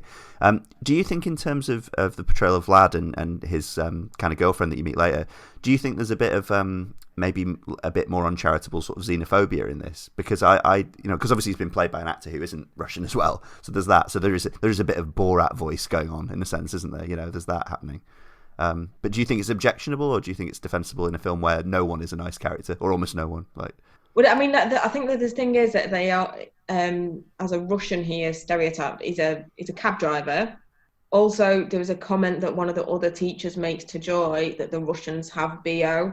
So it's whereas that there aren't loads of stereotypes per se in the film. I wouldn't say that does actually step into the stereotype territory, and it is harmful. Well, I mean, it's the way he's not exactly predatory, but he is. He sleeps with her, and then and she's a very, very vulnerable person, and he sleeps with her, and then basically gets money out of her, right? It's yeah, and he steals from her, yeah, and he also beats his partner. Like, she's got a black eye when you meet her. That's so right, yeah. I would say that doesn't age very well. But no, saying it's not age very well suggests that we have broken free from this kind of type of stereotyping, but when we haven't, it's just probably one of the things that doesn't work quite as sympathetically as the rest of the portrayals of different characters. Well, it's the pragmatic and manipulative immigrant, isn't it, and the sort of manipulative poor person, and it's kind of. I mean, there are no black characters in the film at all, I think, but this is one where that kind of fear of the Eastern European immigrant obviously has not been far from our politics ever since. But it's interesting, isn't it? I think it. I mean, it's a hilarious performance. I mean, it is really funny, and you do feel for Joy because she's really nice to him and unfailingly nice, but you do get the feeling that something's been a little bit more broken inside her at a time in her life when she really needed help, and yeah, I mean, so that when he sort of finds her crying in the street and he insists on giving her a lift home, and it becomes quite, there's this idea that he's the guy that stood up for her in the class, he found her in the street, maybe this is her white knight, this could be her savior, but nothing in this film works out that way.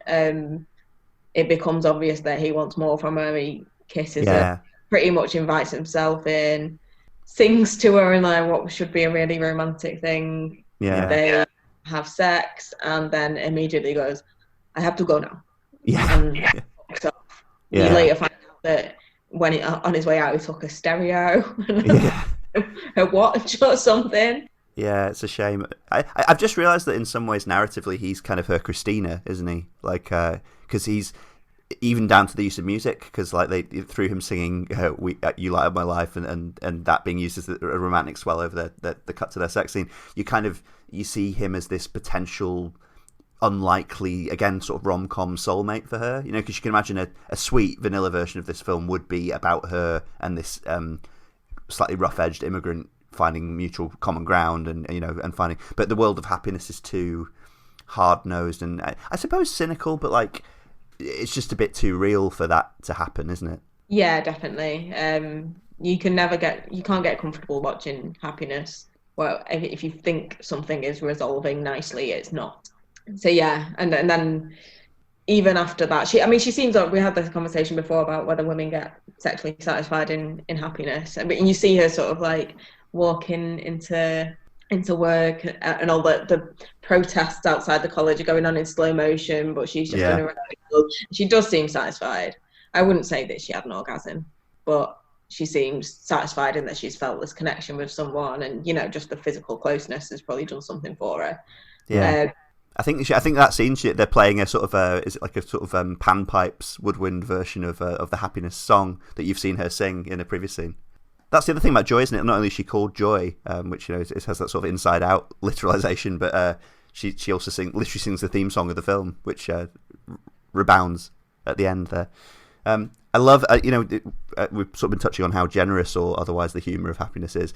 I love the line. Joy gets some of the best lines in the whole movie, actually. But in the dinner scene, we keep coming back to the dinner scene, obviously, because that's where all the plot lines resolve. But the when at the end they make Helen insensitively starts laughing, and then she gasps and. I remember what you mean? When Helen has to like really patronisingly goes, "Oh, honey, we're not laughing at you, we're laughing with you," and Joy just goes, I wasn't laughing. But I'm not laughing. Yes, like genuinely baffled, like so sweet that she just can't. She's not even angry, She's just like that doesn't work, Bullshit! You're talking shit. I wasn't laughing. That's the nearest. So I think that's a kind of not exactly mission statement of the movie, but that's kind of that touches on something about the movie, doesn't it? Like, because we are kind of laughing at these people quite a bit, and I wouldn't say we're laughing with them because again, none of them are laughing. But it's, Yeah. it's we're definitely experiencing a lot of this with them, and that brings you back to the sort of the film's non-judgmental nature. Yeah, definitely. It's very hard. It's very hard to do an acerbic black comedy filled with comedy grotesques that is non-judgmental, and I think that's some of what's kept me coming back to it. Actually, Yeah, well, I think it's completely, it's not dramatic as a film. I think in terms of no one is set up as like good guys and bad guys, which makes it innately non-judgmental because you're not being asked to side with anyone. You don't have to decide who the goodies and the baddies are because everyone has their positive and negative qualities. Like everyone's got problematic elements to them and sympathetic elements to them. So I think it's like naturally it being set up that way makes it non-judgmental. No, I agree, and actually that's probably the only possible segue into talking about the sort of final main strand of the plot. And probably certainly what Happiness is most known for, really, amongst people who know it. I have to say I was a little anxious that people would be very hostile to me, but when it had its premiere at Cannes last May, they were very warm. It was a very warm reception, but we had some earlier test screenings. With just like regular people? Yeah, I wanted people who, I just off the street, regular people I assumed would not like the movie. Just Good strategy. I didn't want a special art house crowd, and the reaction was a little more unsettling. We had there was one guy who swore he would make it his mission that this movie would never be released. And I just hope that out of frustration at his failure, he does not take any vengeance. I too hope this, yes. Has he made threats or something? To my knowledge, no. Personally, but I've heard of thumbs up, thumbs down, one thumbs up, one thumbs down. I've never heard of I will make it my mission in life to stop you and then hunt you down. Yeah. So that was a little unsettling. There was I think a woman in the audience who told me, or not me, but the discussion at the discussion group said that she found it completely inept, which wasn't very inspiriting. But the thing that was curious was that she found it all so unintentionally funny. Really? So she was laughing, but she doesn't think that you meant it to be funny. Yes. I got to ask you about the music. You have the song Mandy in this movie, and you also feature quite prominently the song You Light Up My Life. Are these songs that you like? Did you want these songs in there because you like them? I'm very fond of these songs. I think... That's fine. Everyone's allowed to express their views here. I think sometimes people, when they first hear a song such as You Light Up My Life, they might just shudder in revulsion, perhaps. But if you... Doesn't mean it's not a great song. But I think if you listen to it, 10, 20, 30 times, eventually you can come to recognize it has its charms. Of course, maybe at 80, 90, 100 times, it loses them again. So you don't recommend that, no? But I think the fact that we are in fact vulnerable to the emotions, the charms of these songs, is what makes people very cynical about them. And of course, as far as the music is concerned, I would have been a musician had I had the talent, and I would have been a professional boxer had I been powerful and quick. Yeah. But so I'm very sensitive to the musical aspects, and was very happy that I could have the movie, in fact, named after a song that a friend of mine, Eitan Mirsky, had composed for the movie. And that I like the idea that this character that you just saw in this clip, that people may laugh at her and say she has no future, but at the end credits, Michael Stipe is singing her song. That's nice. Well, I think that there's something in the movie, in all your movies, there's, you know, what I like most about this movie, and I was talking with Andy about this in the commercial break, is that, you know, some of these characters do very, you know, horrible things or things that society condemns, but you still like them in some way. They're real people. I'm just curious, these movies are very original. I haven't seen anything quite like them. What were you watching when you were a kid that influenced you? Were you watching dark movies? Were you watching... I don't think that I was exposed to anything that wasn't G-rated as a child. Like, what was your, growing up, what did you, you know? I suppose the height of sophistication was probably Chitty Chitty Bang Bang. For me, I see a lot of Chitty Chitty Bang Bang in this film, actually. The part where the car flies and Correcticus Potts says, "We'll be back." I was very, I watched a lot of TV growing up, and so if those are, as they say, the most formative years of your life, the ones that most shape you most indelibly, then I would have to say TV would be since I was so hooked up. But you know, you were watching very innocent things, because a lot of people say that, you know, to make these movies, you'd have to have been exposed to a lot of, you know, darkness, but no. Well, I guess, you know, one has to question how innocent the Brady Bunch really is.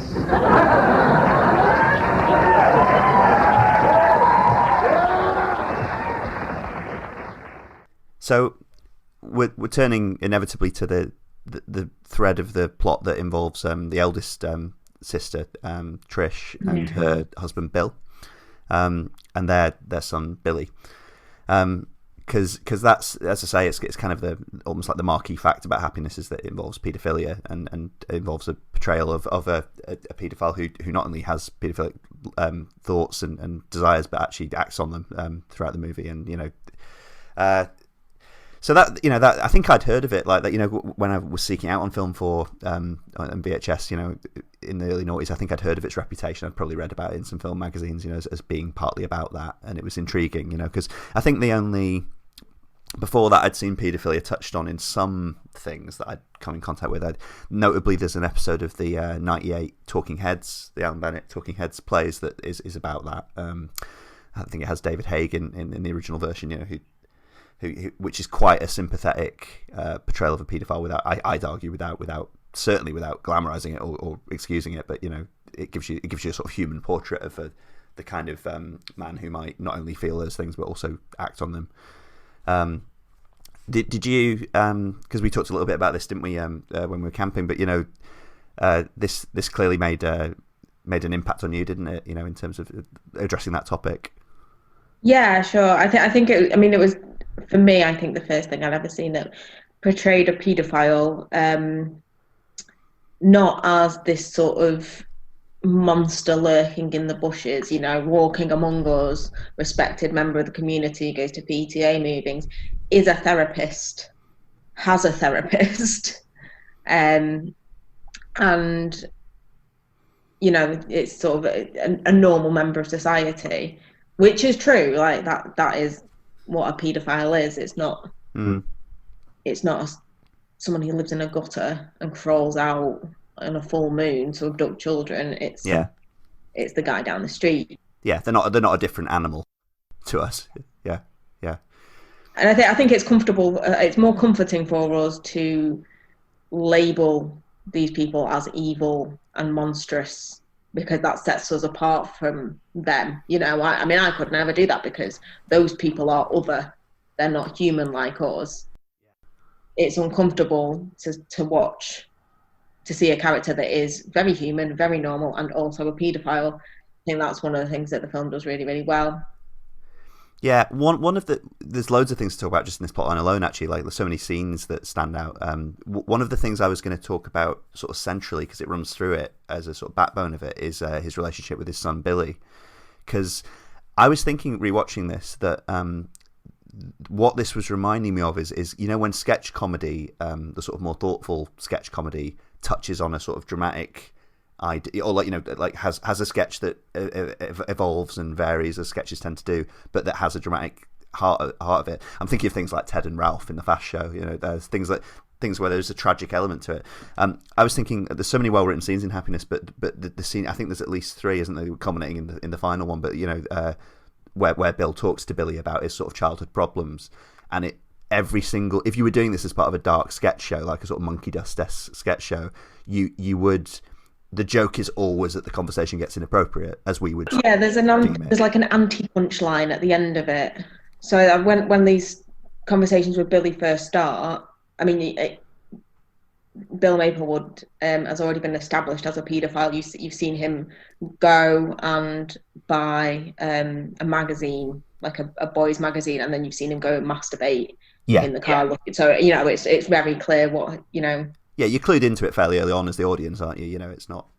Yeah, but I mean, I think there's so much about their family life that's incredibly wholesome, and then with these conversations with Billy, I think there's 4 that stick out to me, where they're really they're great conversations that you feel like every child should be able to have with their father. I think the first one is about, Billy goes to him and goes, "Dad, what does cum mean?" or whatever. Yeah. And Bill is like, very without judgment or any kind of moralistic ideology on top of it. He's, this is what happens to your penis. Has your penis got erect before? Okay. And it's just the physiology of it. And you sort of watch that, especially watching it as a teenager, because I don't think our generation really had honest and frank discussions about sex. We had sex education. Yeah. We were not of a generation that ever got to talk with an adult personally about our own blossoming sexualities. Well, I don't remember. I might be misremembering some small conversations, but I don't really remember ever having a talk with my dad about any of that stuff. Like I don't really. I mean, they were very supportive. My parents were very liberal, and they got me a book about sex education and stuff. But I don't remember. I mean, obviously, I'll hesitate to compare myself to the Bill and Billy relationship, but I don't remember having conversations as frank as they're by a long shot. But I mean, I think like that first conversation, you watch it, and Billy's getting all the information from it. He's not being filled with shame.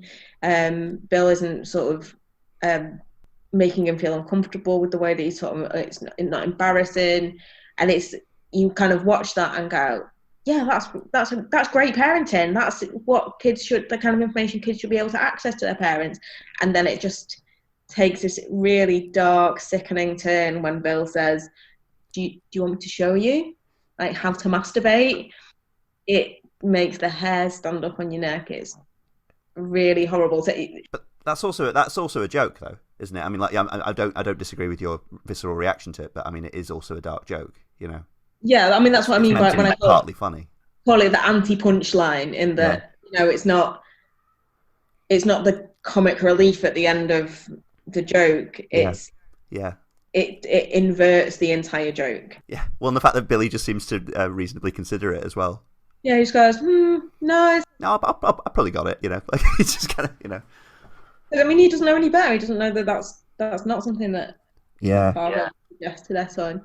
Well, the bit where they're talking about sex and penis sizes and stuff, and he's just like, what your friend doesn't know is it's not length, it's width. That's not an inaccurate thing to say to someone, but it's such a wildly inappropriate adult detail to tell a kid, Yeah, exactly. And that conversation again has that dark turn at the end when he's just like, do you want me to measure it? Like Bill saying, do you want me to measure my penis or your penis or whatever, so we can compare sizes. And Bill is just like, nah, I bet your penis is longer and wider than Ronald Farber's. Well, again, it's go back to that sort of Superman male archetype thing, isn't it? Like, the paragon figure, that you kind of like to boast about. My dad could beat up your dad. My dad's bigger than your dad, but like when he says bigger, he means like.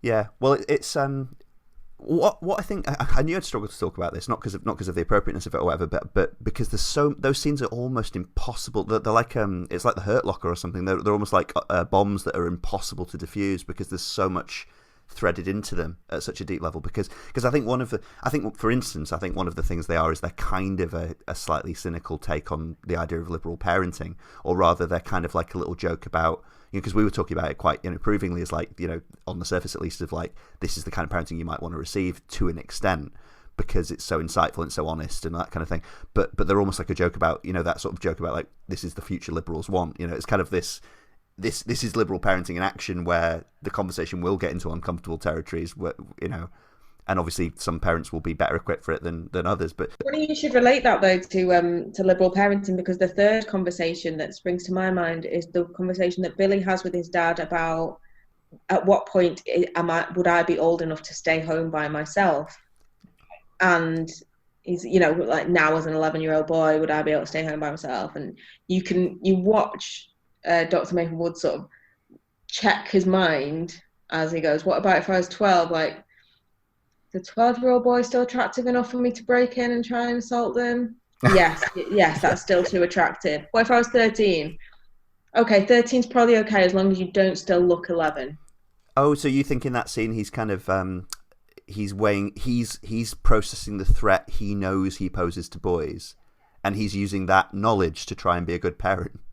Yeah, I think that's horrendously dark, isn't it? I must admit that's not a reading that I'd got from it, but I think that's valid. Yeah. Well, because it's in relation to Ronald Farber's parents being away and Ronald Farber being 11. Yeah. And after that conversation, he goes round to Ronald Farber's house. That's such a good point. I feel kind of dumb for not realizing that. That's. I didn't realize the first time I watched it. I only realized it on this rewatch. That is another dark joke. Well, I think because we could talk about that element for ages, but like I think a lot of it comes down to that central question of like, is it possible? This is this thing about unpacking paedophilia, in people.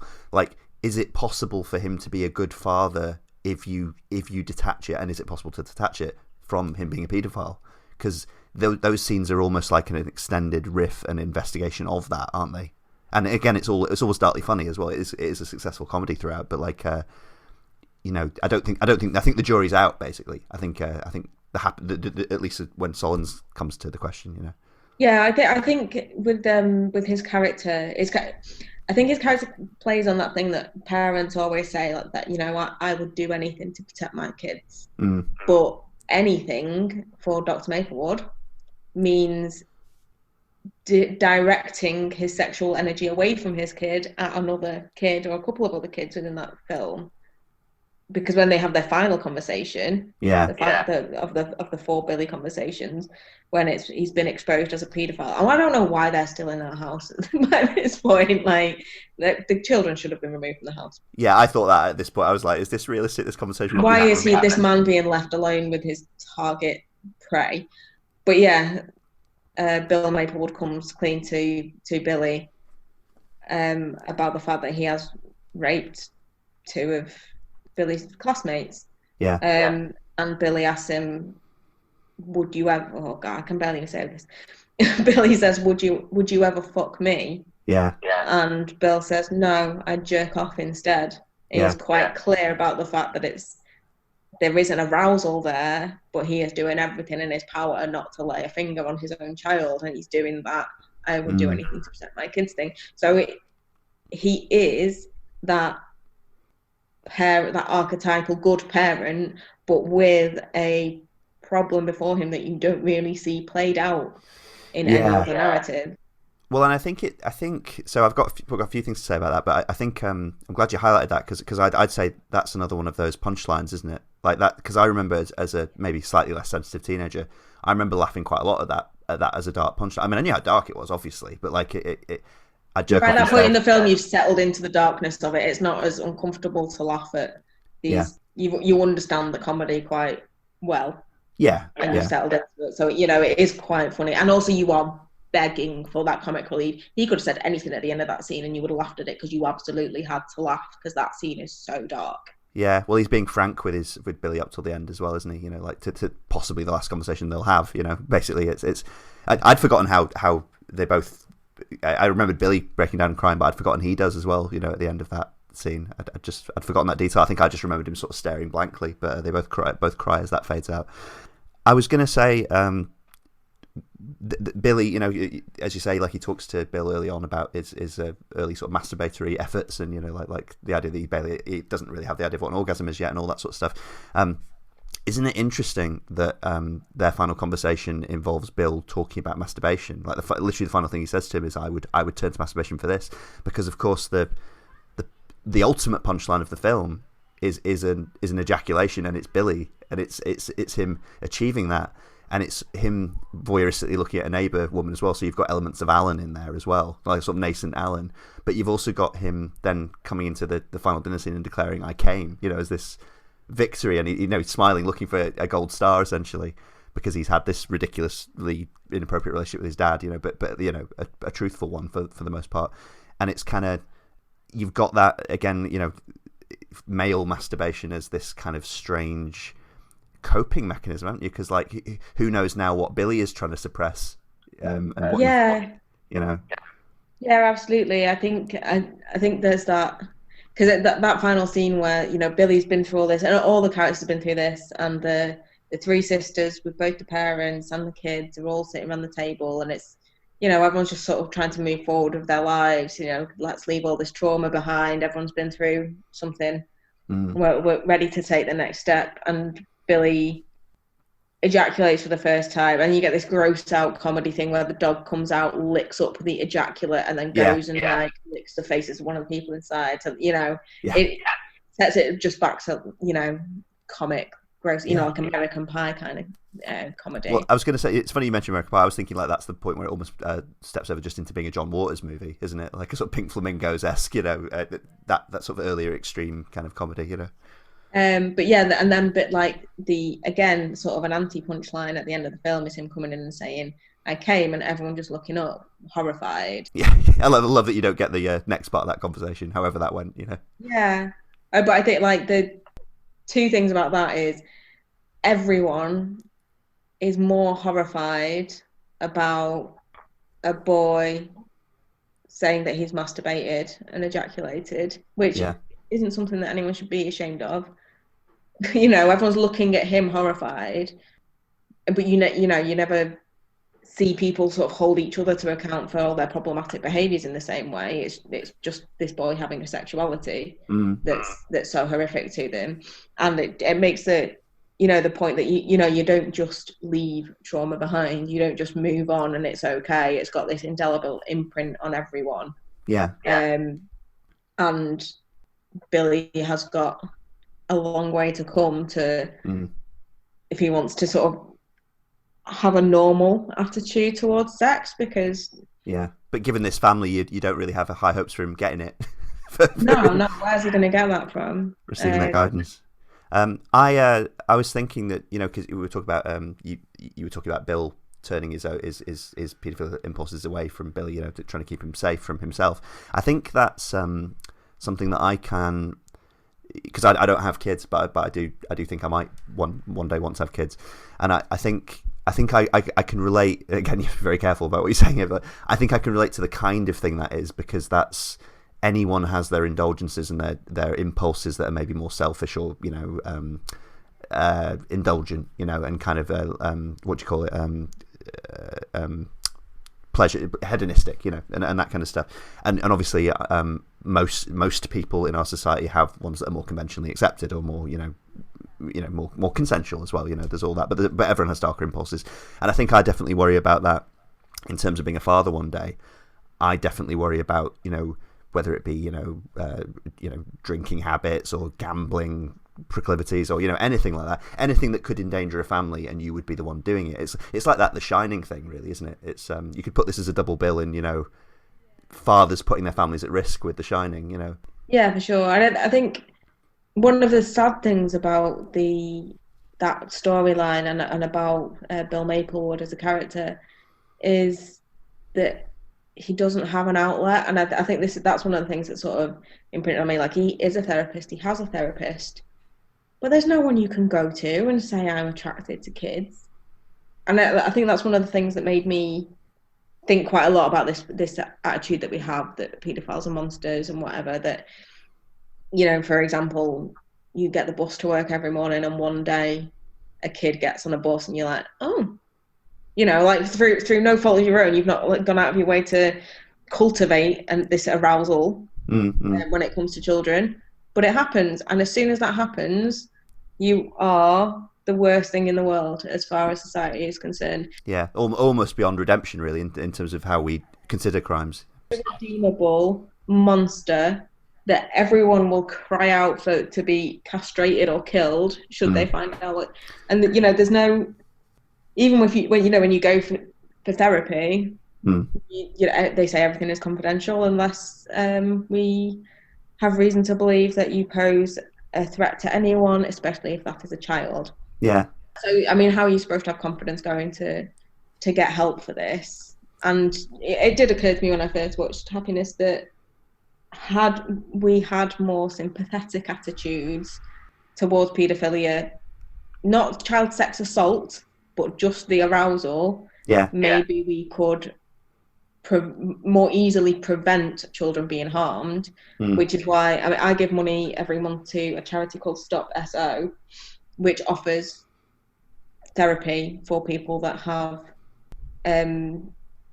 sort of delinquent sexual fantasies, to try and prevent it getting to the point where their self-esteem is so low as a result of their arousal that they're just going to go ahead and act on it because they need to become the monster that everyone says they are already. You know, they just need to follow it through. It's as an act of self-harm as much as it is an act of harming another person. Yeah, and you said when we were camping, you said that Happiness was, you know, introduced you to, well, not you know, is part of the reason why you give to that charity, right? Quite a big part of it. I think it started me questioning what a paedophile is and how we, as a society, approach it as an issue. If we have got the ultimate goal of preventing children being assaulted or raped or anything, then attitude needs to surely be proactive rather than reactive. It's not good enough to store offenders in a facility after they've already hurt someone. We need to seek out a way of stopping it getting to the point where someone is going to commit these acts towards children, which is why I think making therapy more available to people is better for everyone. I'll post a link to that charity in the show notes as well, just so our listeners can make up their own mind about that, have a look at it, you know. I wanted to mention, you know, you were talking about like the idea in the sort of late 90s, early 90s media climate of paedophilia, you know, obviously enduring idea, but of paedophilia being this borderline unforgivable crime, and certainly, you know, one that got a lot of attention and a lot of, you know, tabloid attention, all that sort of stuff. It's funny because I would have watched Happiness maybe just after, I think, the Brass Eye Paedophile special came out in, I think, 2001, and that was obviously reacting at the time to a lot of the sort of British tabloid frenzy about paedophilia and the perceived threat of paedophilia. I was thinking one of my favourite jokes ever, and one that could fit in something like Happiness, is the bit in the Brass Eye Paedophile special.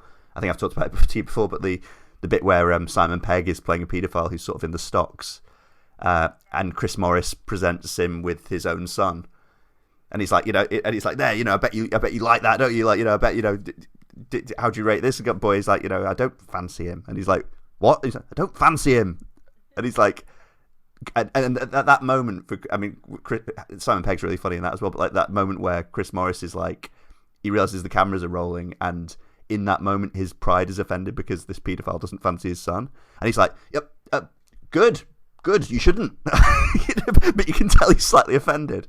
Fool out of him by not being attracted to this child he's presented. Well, also I think it's just that it's his son, so he's proud of his son, and he wants a paedophile to find him attractive because he's like, what's wrong with child not sexy enough for you? What's wrong with him, and by extension me, that you don't. You know, I just love, that's one of my favourite jokes ever, and that you can so easily imagine that kind of joke being in a Todd Solondz movie, you know. Yeah, well, I mean, I think the whole stuff, it's what I consider the main storyline in Happiness. It's the heart of it, I think. Yeah. But it comes out a little bit in sort of Johnny Grasso's father's attitude to his son. So Johnny Grasso being the first child that Dr. Maplewood assaults. And there's a scene when Dr. Maplewood first sees Johnny Grasso, and it's sort of shot, like slow motion, soft lighting, the way that you would shoot the guy seeing the girl in your traditional rom-com, but it's this 11-year-old kid at the batting plate. It's the male gaze, isn't it? Yeah, it's absolutely the male gaze, and he's like up against the batting net, so there's mesh in front of him, so he's like encaged whilst he's seeing this kid and falling in love for the first time. And it is presented that way, and that he's falling in love with the kid, not romantic melodrama, really, isn't it? About but it's not like he's picked out his next victim. It's not that. The music and the lighting tells you this is a romance. Although again, you've got that kind of victim fixation like Alan has, haven't you? Yeah, absolutely. They've got similarities. I was because then later scenes where Billy and Johnny having sleepovers and stuff. You've got Johnny in pajamas and stuff, and you've got kind of his child's body kind of exposed to his gaze unknowingly and things like that, and to the camera obviously by extension. So that view of that's from Bill Maplewood's perspective, looking down at Johnny sort of lay out on the floor. It does very much treat the child's body like traditionally the camera would treat the woman's body. Or even to use another rare filmic precedent, Lolita, for example. That kind of thing, especially the remake.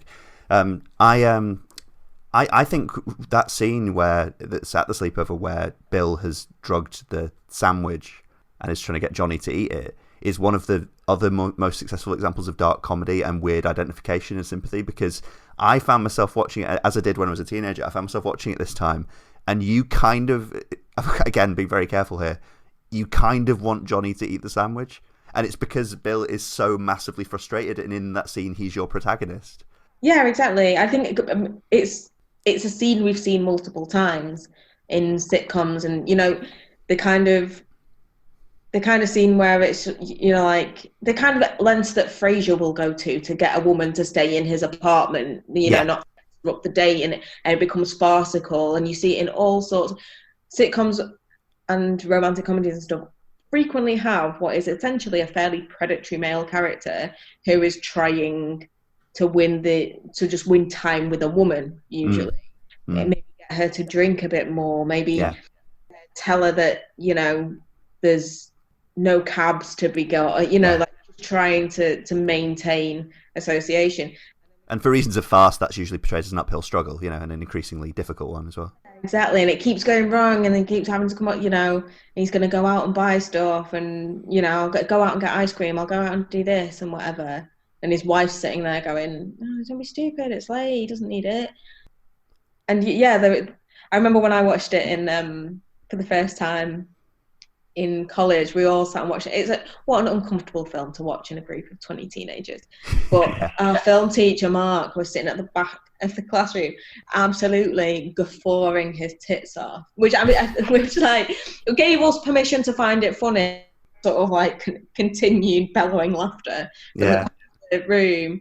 Just just kind of comforted us and let us know we were allowed to think this was funny. And it is, you're watching a predatory paedophile trying to drug a child so that he can rape him, and it's funny. And I think it kind of tells us how conditioned we are by media, the way that it's written, lit, set up, scored, tells us that we want this paedophile to be successful in drugging this kid. We are susceptible to a lot of these tools that filmmakers have at their disposal. Well, and I think happiness, in a less less overt kind of didactic way, happiness then manages to do that thing where it does make the audience complicit, doesn't it? Like emotionally, at least. It's not to say that we're to blame for watching this film or anything like that, but it uses those techniques, as you say, and Solondz knows what he's doing there to draw you in and to make you identify using some of these genre tropes and things like that you've mentioned.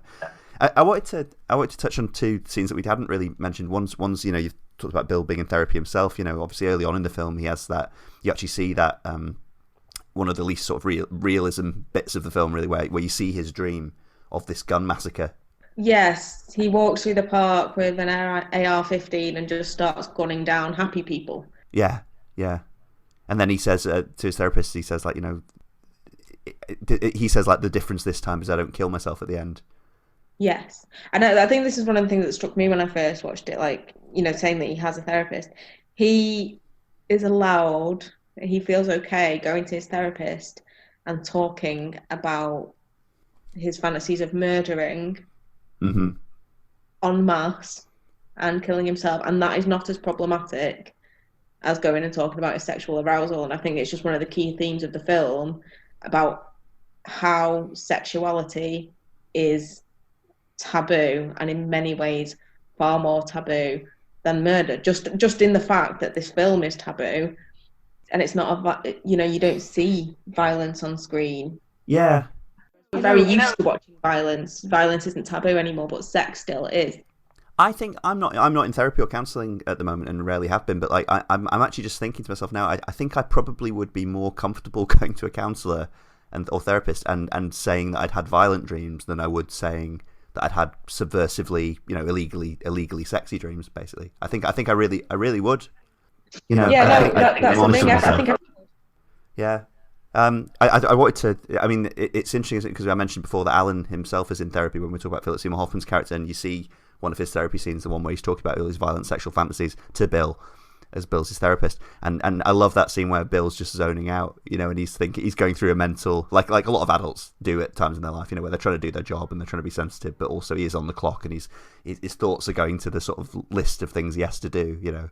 Need to pick up milk, that kind of thing. And it's whilst Alan is saying, I'm just so boring, nobody would ever be interested in me. Yeah. I'm just such a fundamentally boring guy. I can see people they zone out when I talk. And then Bill to me like, it's some milk. Yeah, that is one of the crueler jokes. But also it's kind of, you know, because you've already seen Bill be quite an insightful guy, you know, with massive shattering flaws, but, you know, they're not idealising him too much, are they? As if you could say that about a paedophile character, that he has his blinkers on and his selfishness as well, and, you know, kind of.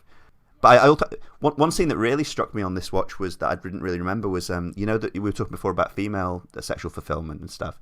You know that one scene where, is it after Bill's raped Johnny, and he wakes up in bed with Trish?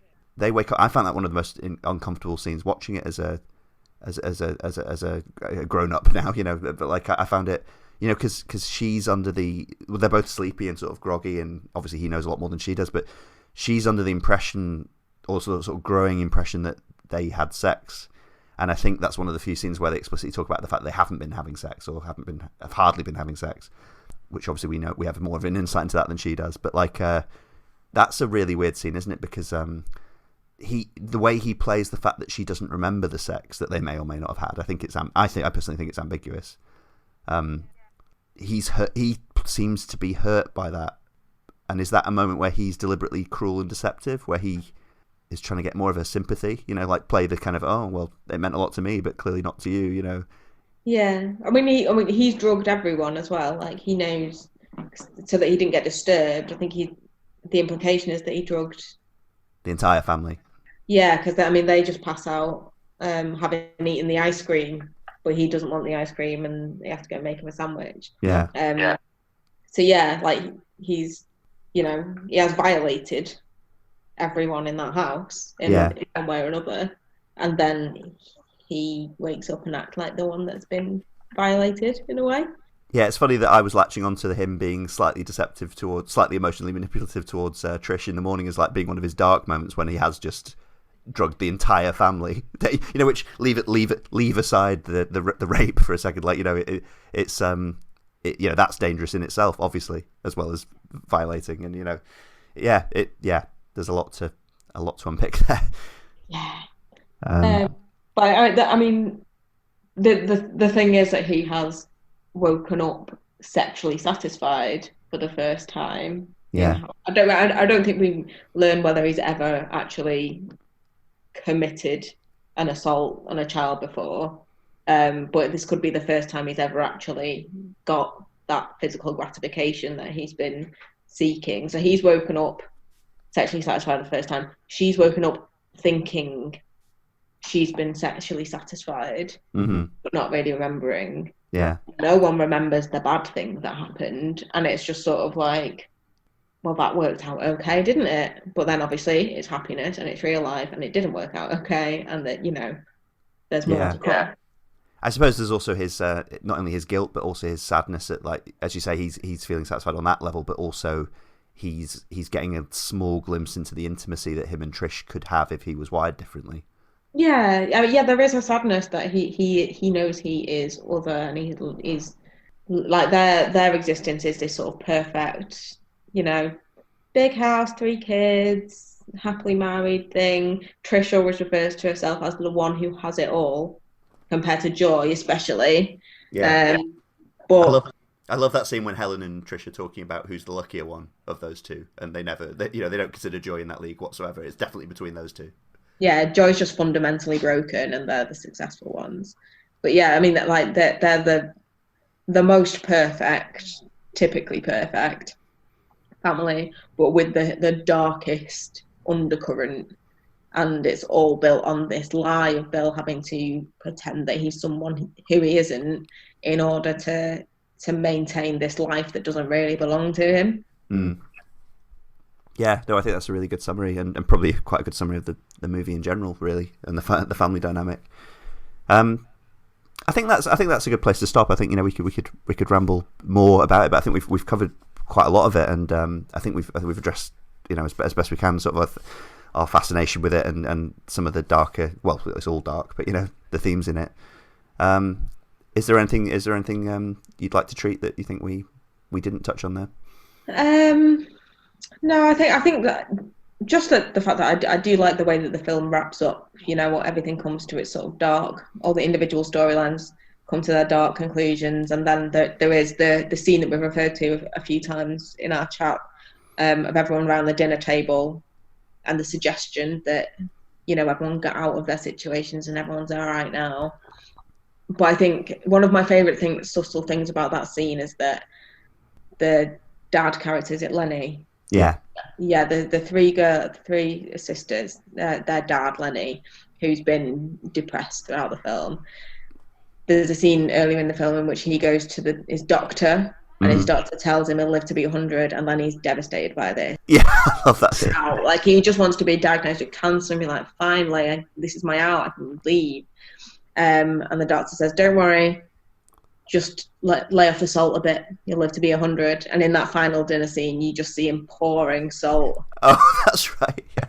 Onto his food. I'd forgotten about that, yeah. That there's like that subtle hint that nothing has been resolved. Yeah. Just removing yourself from these situations and getting out and leaving it behind. It's not behind you, it's with you. And when you get to be retirement age, that shit's still going to be with you. Yeah. I love the music in that scene as well. You know, it's got that kind of is it like mambo kind of music? But yeah, you know, that kind of holiday resort music. And obviously after Billy's punchline of "I Came," you know, the raucously cheerful version of "Happiness" by Michael Stipe, and was it someone, one of the Phoenix brothers, apparently. But yeah, it's just that makes the punchline all the better, because you're suddenly forced into this like happy sing along, you know, to this jaunty tune that you've heard before, you know. And it's just that continued manipulation that Todd Solondz does, where it's just that, I mean, that it ends on everything is not okay. Everyone's traumatized. We've got a long way to recover from any of this if we're going to at all. But then you're just forced to feel all right because of this really jaunty tune. Yeah. It's like The Office. I'll get the guitar. Yeah. You're just taken against your will by this film, which is kind of figuratively onomatopoeic in a way. You know, and if that's not an endorsement, I don't know what is. Anyway, thanks so much for joining me, Isobel. That's been a really good chat. Thanks for having me again. Yeah, no, my pleasure. You know, thanks for coming back to the show, and yeah, I'd love to have you back on a future installment as well. There is more. We've proven there's more to us than just Star Trek. Yes, exactly. If only we'd recorded our 4-hour ramble out around the campfire about Frasier. That would be the great lost episode of the show. Yeah. But you know, next time I'll have you back on to talk about Star Trek, obviously. Yeah. Wait, did we not mention Star Trek at all? Well, I think this counts. in there. Bit forced. Yeah. It's not like us not to talk about Star Trek at all. No, we did. We mentioned Spider-Man, and I think I mentioned Dylan Baker. Is it the guy who plays Bill Maplewood? Is in the Sam Raimi Spider-Man movies. I don't think I need to tell you that that's not Star Trek. I've never felt so intimidated. Thanks for joining me, Isobel. It's been a real pleasure, and I'll speak to you soon. Speak to you soon. Bye. Bye.